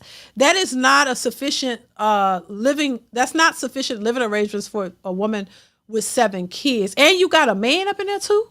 They see that man in that bed, they take them kids out with the quickness. 7 kids in the hotel, that is not sufficient enough. So yes, CPS would take those damn kids from her, because that is not a reasonable living situation for that many children. They would take, and then they'll look at that damn video. All somebody got to do, which, people do it. They'll report that goddamn video, figure out who she is, find her, and they'll be at that door to get them goddamn kids. And this is why I say people be so compelled to put their business on social media, but not realizing the consequences that could be associated with that. Now, if you want your kids, baby, stay off of social media. Stop trying to blow up on TikTok showing you basically ain't got nowhere to stay with them kids, because them people will come after you.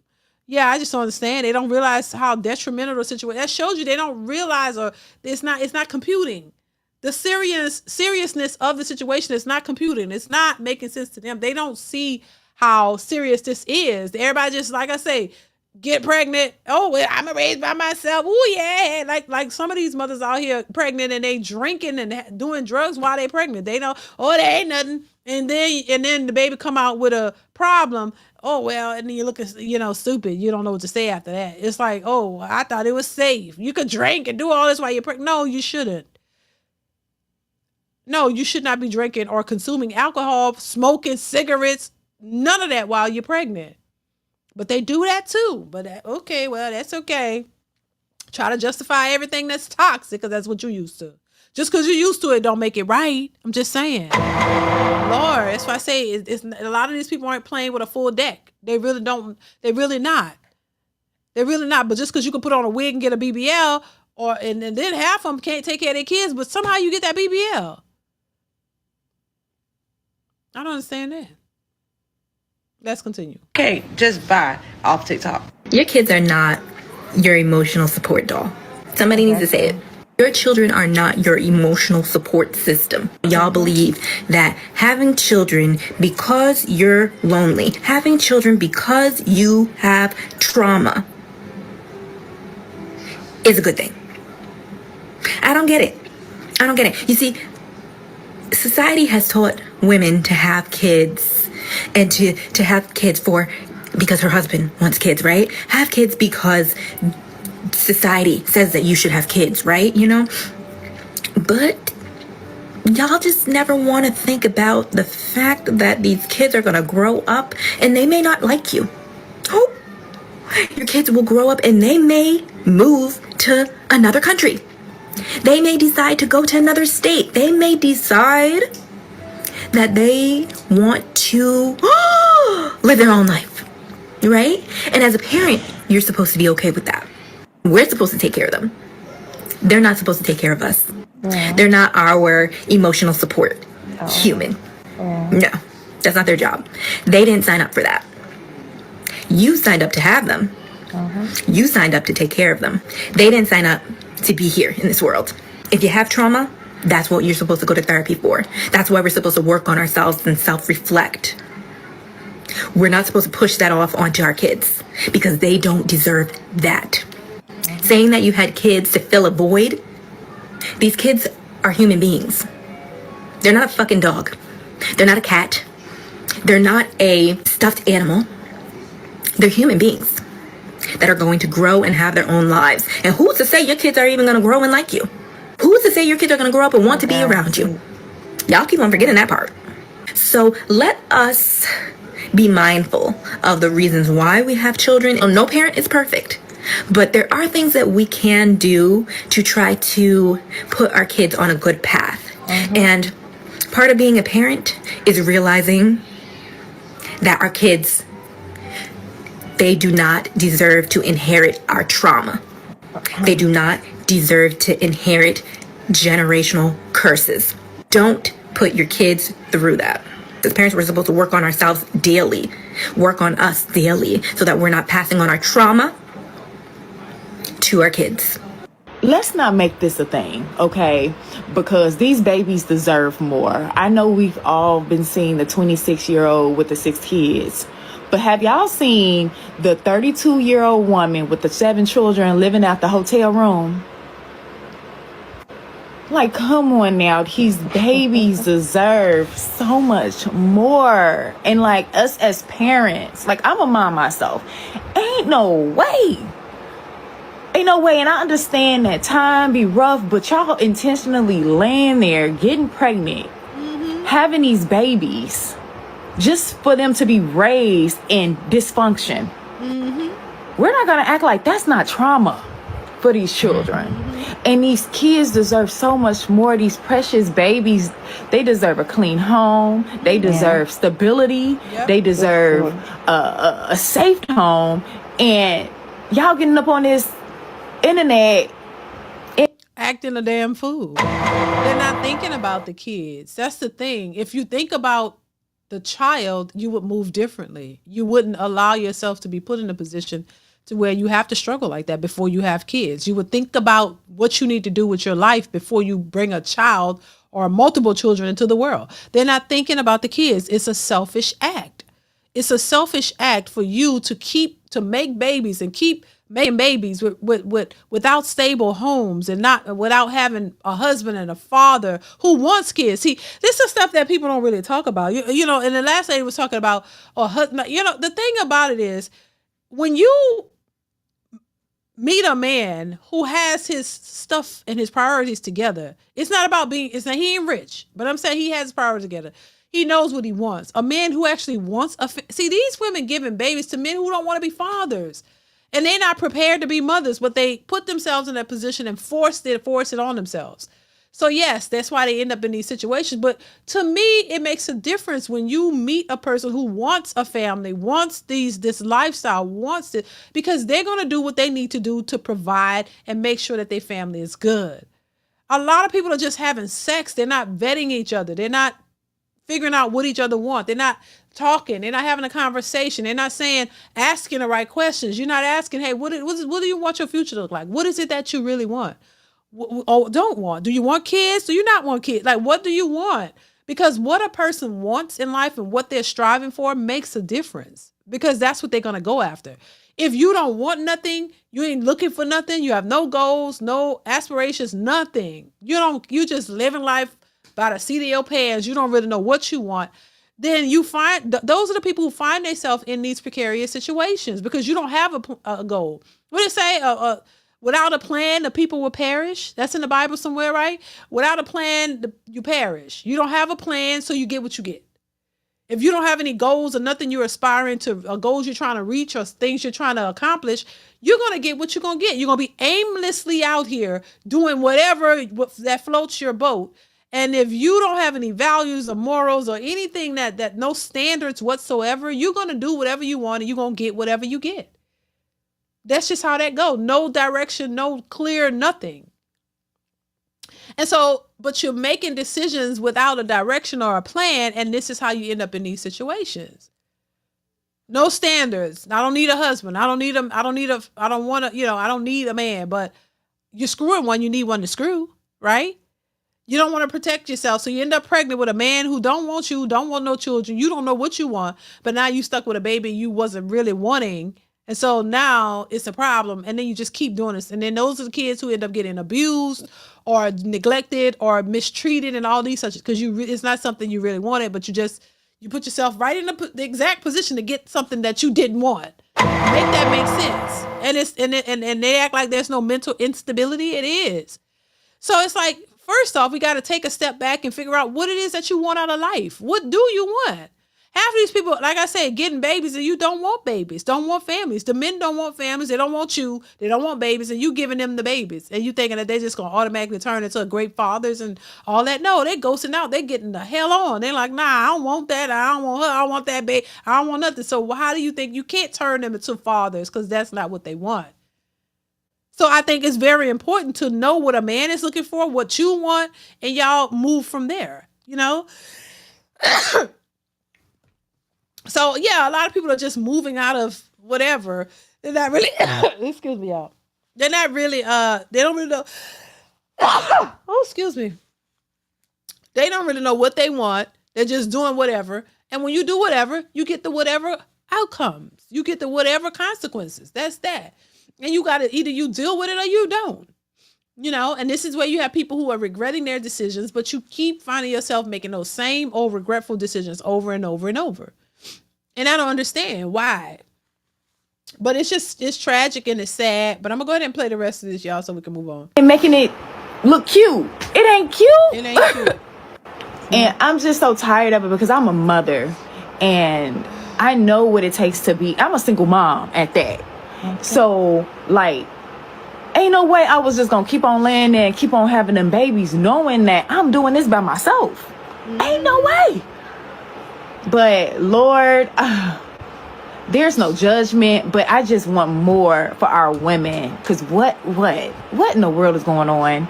Also, the psychologist and the therapist into the chat now.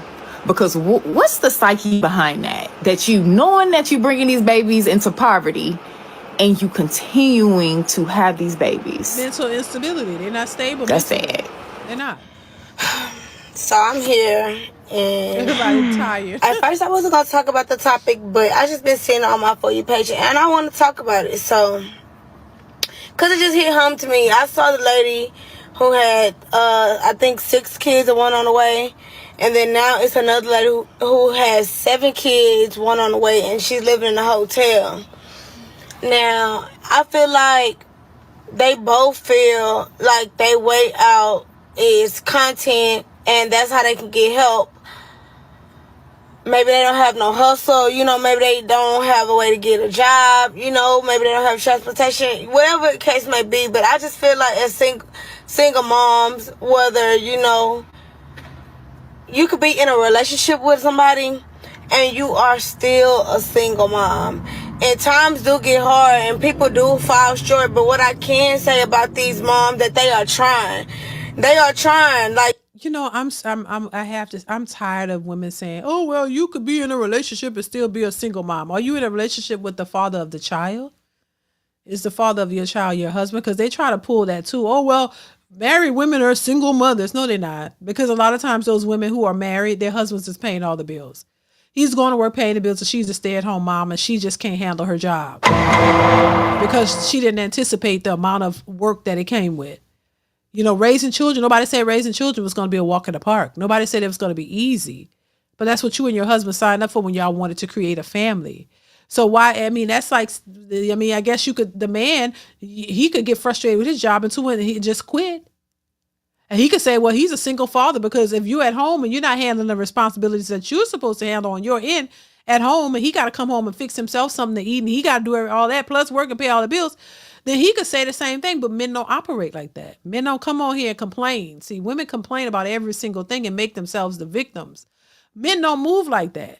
But I'm pretty sure there's some reasons men could say too and use that same logic and say, hey, I feel like I'm a single father because I do everything with the kids. You know, you might cook for them, but then you don't cook all the time. And I come home and play with the kids. And sometimes I come home and cook too when you feeling depressed and frustrated. Yeah, it's a team effort. That's the thing people don't realize. You're looking, you go into, a lot of people go into marriages with the wrong impression. You go into it thinking that it's supposed to be this fairy tale and everything's supposed to be, cookie cutter and so great and all that. And it's not that. And I'm not saying it's horrible, no, but it's work. You starting a family, creating a family, building a life, creating a life together. It's not easy. Raising babies, more than one at the same, it's great. It's a great thing. And of course, when you have children, in my mind, you want to be there to take care of your kids because nobody's going to take care of your kids like you or love on your kids like you and the father. So the people who created them. So I don't know. I think people just have had this cookie cutter idea of what marriage and a lifestyle of a family is like, oh, this white picket fence and this white house and, 2-car garage and 2 cars and the daddy go to work and the mom at home. And it's just so great. And she's cooking pies and she's happy with a smile on her face all the time. They don't talk about it's life. It's the ins and outs. You get tired. Yeah. But I mean, if you work the job, you get tired, but you still get your ass up and go to work, right? You need to make money. Pretty sure those men are tired. So I'm pretty sure men who working 40, 50 hours a week or whatever they doing all day, every day, I'm sure they get tired too. It's just nobody thinks about the struggles or the things that the men go through. Women are always the ones who are complaining about what they feel and their struggles. And I'm so hard. And then they create these terms about, we're married, single women. We're in a relationship, but we're single because we got to cook for the kids constantly and we got to clean up after them constantly and we got to change their diet. We got to see to them when they sick. We got to take them to the doctor's office, which, by the way, we both took the kids to the doctor's office in many cases. And then my husband have taken the kids to the doctor's office too. But see, they're not going to tell you that their husband, plan on his day off, what day the doctor's appointment, I'll take him, give you a little break. They don't want to give you any type of inclination that the man is a part of that household because they want to hook you in and make you believe that he's just going to work. By the way, he's just going to work, paying all the bills, and you're at home struggling, cooking some meals, some pancakes and making some meals for the kids and for your husband to eat. And that's the hardest thing ever. You having these breakdowns. You ever thought about the man might have a silent breakdown and he working his ass off to make sure and that the bulk of the responsibility is on him? Because guess what? If he don't go to work, and he don't make that money to pay them bills, guess what? Y'all could be homeless. You ever thought about that? Because I think if a lot of women start to think about the job of the man and the responsibilities that he have versus the responsibilities she have, I think they'll be quiet. And I think they get it misconstrued because men don't vocalize their issues. Men ain't gonna come home and be like, yeah, these motherfuckers on that job wore me out and I'm just having a nervous breakdown. They don't do that. They don't tell you the shit they thinking and what they go through, because they don't want to burden you with it. They want you to be at peace. At least my man, he didn't, I'm pretty sure he went through things on his job, but he not coming home and burdening me with that. Yeah, he talk about stuff on the job, but he not talking about bad stuff and his mental state. And I'm pretty sure he gets tired too, or gotten tired over the years, going to work, working all that time, taking care of his family. That's more pressure on the men to do than you, because men are expected to be the ones to take care and provide for their families. And that's what they want to do. And a man who cares for his family, he's not going to let them go without.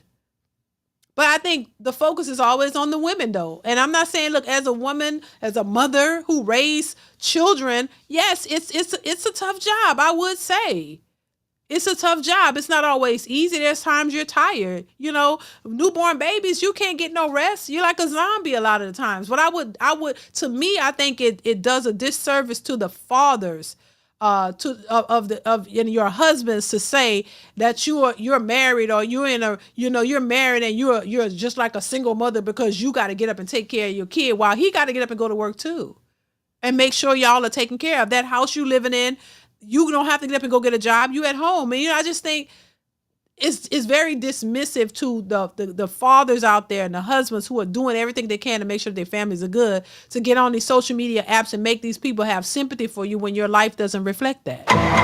For the ones who life doesn't reflect that. So there's that. It's like there's a mental issue going on with a lot of these women where they need constant validation. They need constant sympathy. They need people to see them. It's something going on with something they didn't get.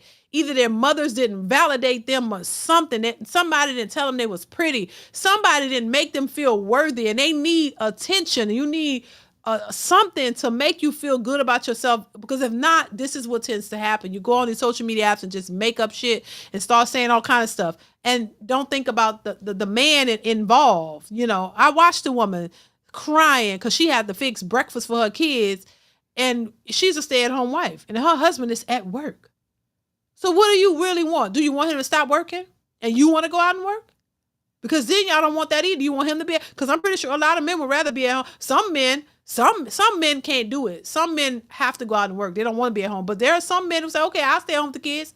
I'll cook the kids food. I'll play with them all day and have them straight. I'll clean up. You go out and work in this environment and work hard to bring home the bacon. And let's see, and you pay all the bills. They ain't gonna want to do that either. So you're damned if you do, damned if you don't, child.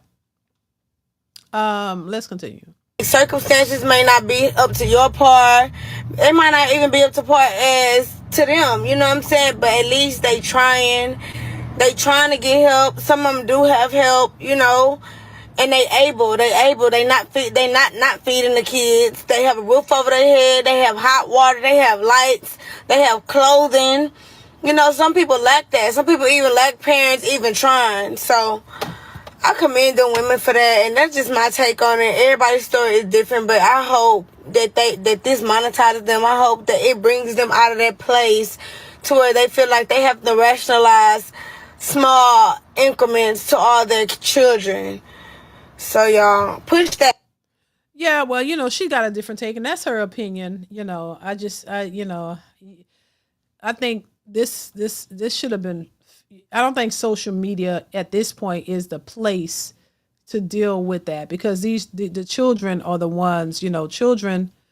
These children are the ones who gotta live and gotta suffer. Like, the kids are the ones who are the victims in all of this. And I think, you need to think about all this before you start making all these damn children. And clearly, a lot of these women haven't learned anything because they keep getting pregnant. They keep getting pregnant, and once again, it's not like you have children for your husband who is capable of taking care of you, because you just with random dudes who don't even care for the kids, ain't there for the kid, nothing, and now you gotta end up in this situation. It's ridiculous, baby. Anyway, child, that was just horrible to watch, and this is really mainly what we see. We see a bunch of toxic situations. And like I say, look like it's getting worse. It's not getting better. But this is why I say, if all of these women can come out and pretty much say the same thing I'm saying and understand that this is getting out of hand, we need to have more women speaking out against this toxic behavior. We need to have, maybe that'll make them change. Maybe if they change the narrative, if becoming a single mother stops being a trend, and a trend is more, hey, I'm waiting to get married before I have children. Or maybe it'll send a message, and maybe it'll get through. Maybe we'll see a difference. Maybe there'll be something else, different from maybe we'll get a different response. Maybe the next generation will realize how important marriage and family is, and that you need to work with each other and vet the person and all this, and, align yourself with like-minded people. Don't go after Pookie, who don't want nothing, and you want something. That don't make no sense, because he's fine. Like, come on. It's like childhood mentality in grown 30, 40-year-old people. 30, 40-year-old women acting like they 10 and 12 or something. Teenagers, tweens. And it just doesn't make any sense.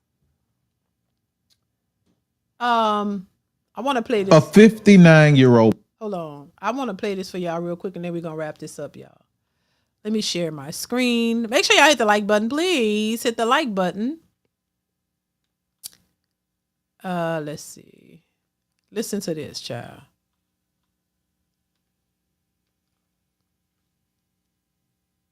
Pastor was arrested after a 59-year-old pastor was arrested after convincing his church members that God gave him reproductive organs that contain holy milk.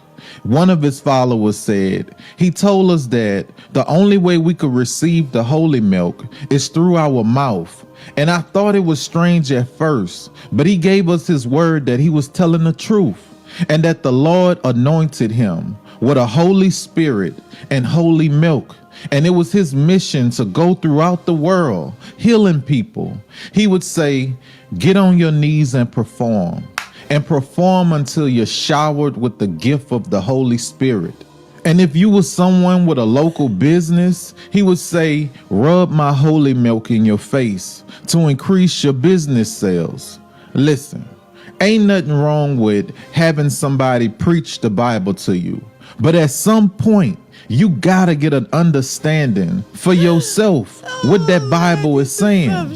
You ain't never heard of Jesus or the 12 disciples he was out there walking around with tell anybody to get on their knees and suck the holy milk out of them. So why are you doing that?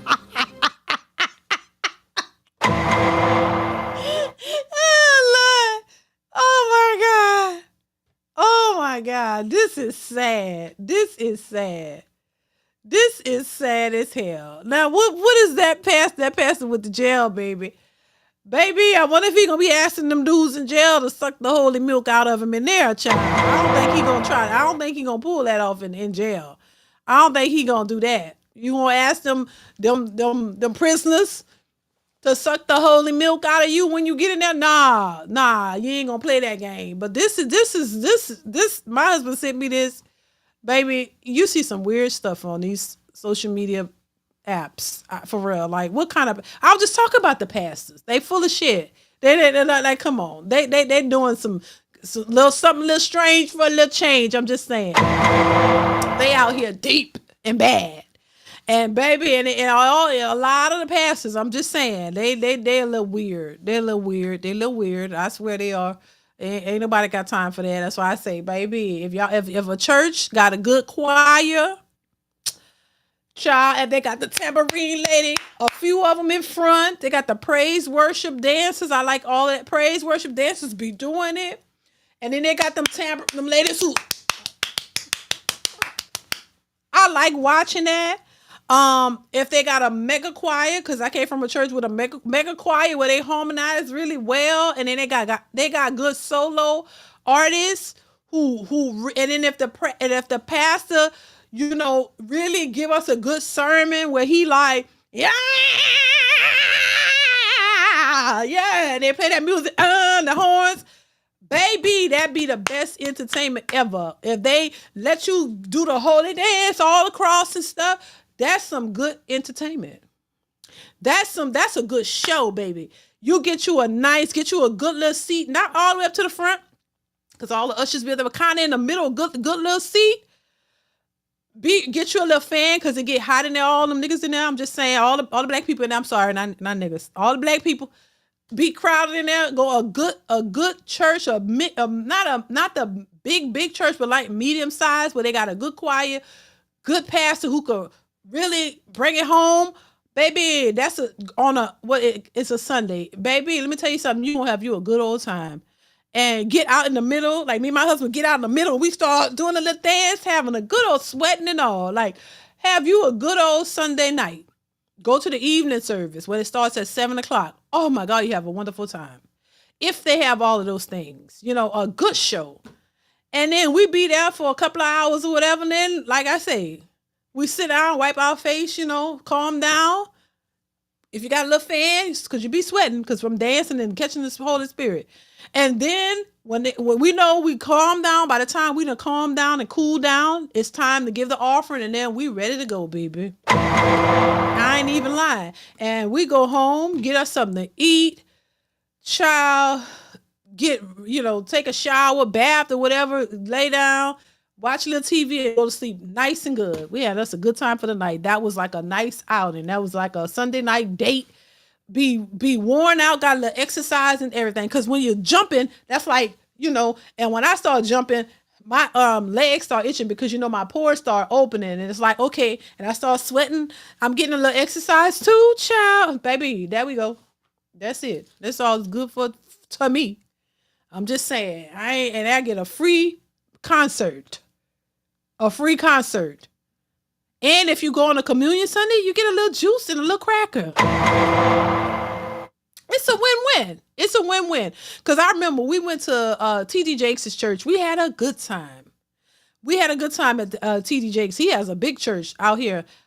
We went there, had a good time. Baby, I mean, the music was good. The preaching was good. They'd be screaming. Ah! Oh, yeah, we just be laughing and having us a good old time. It's a good time, And the people, so far, they seem nice and stuff. So you really be having a good time. And then, like I said, we know when it's our cue, we done rested after catching the Holy Spirit.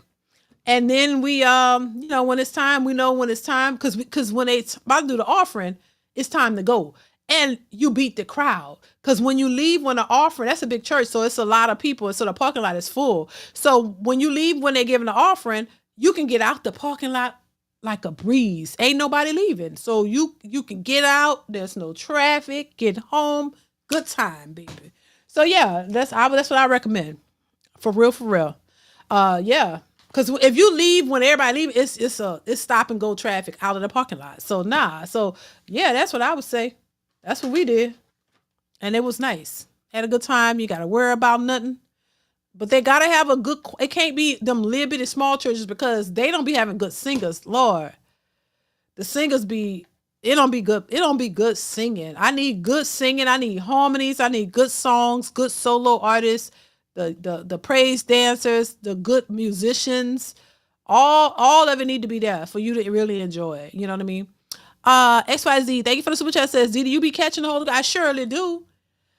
It be fake, but yeah. I mean, I just catch it whenever I want to. And then, like my husband told me one time, he made me laugh because like, you was catching the Holy Ghost? Because he wasn't into all that at first. And then he said, when the pastor said stop, you just stop. Yeah, because it's not real. I mean, I just was doing what everybody else was doing. You know what I'm saying? Just saying. But it'd be fun because you make you sweat. And I'm always trying to sweat and burn calories. So that's why.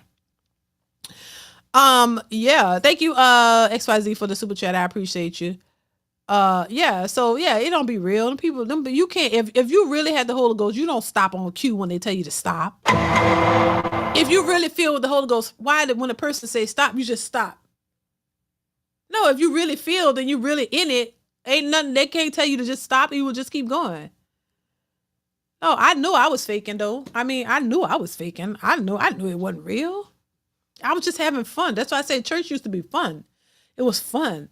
I can't take a group of people seriously when I know the deacon and the usher is sleeping together and these ladies in church and they so deep in God, every word is God, and you're sleeping, you're cheating on your husband.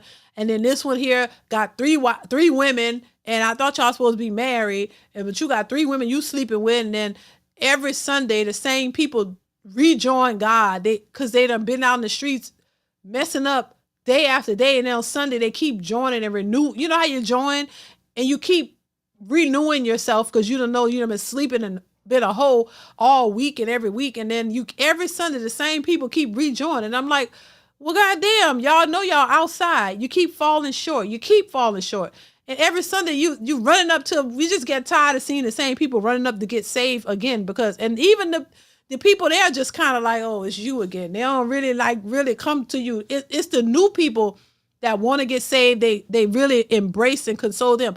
But when it's the same person keep running up there, yeah, I messed up. After the people don't even go to them. The usher people at the front don't even go to this. Oh, okay, you again. Yeah. I mean, that's just how they be. And then honestly, I get tired of seeing the same people. Oh, Lord. Yeah, because you're screwing this one, that one, and that one, and now you keep going and get forgiveness over and over and over. Them people don't even be caring after all that. And all of them be doing stuff. So, and they be judgmental of each other when all y'all screwing up. The church, you use it for a fun time. You know, just go out, have fun. And, you know, if you don't want to go to the club, go there. You'll be all right. And get out after when it's offering. And that way you get out, you can get home, no traffic or nothing. I'm just saying. All right, y'all. So I'm going to go ahead and wrap this one up. Thank y'all so much for being here. I appreciate you guys. If you haven't hit the like button, hit the like button on your way out of the building. Shout out to y'all for being here. Everybody in the chat, everybody watching y'all. What else I want to say? Oh, make sure y'all are watching the videos that are posted on the channel, y'all, and hitting the like button and sharing them if you can. And also make sure you hit that notification bell to be notified when I go live or post new content, y'all. So make sure y'all are doing that. Y'all be safe out here in these streets. Y'all take care, y'all. Continue to support the channel as best you can. I appreciate everybody who gave super chats and cash apps. That definitely helps the channel out. I'll try to be back sooner than later, y'all. But I do appreciate y'all for being here and supporting the channel as much as you do. All right. So y'all be safe. Y'all have a great night. Love you guys. Thank y'all so much for the laughs. And I will definitely see you sooner than later. All right. Peace out. Y'all be safe. Good night. Mwah.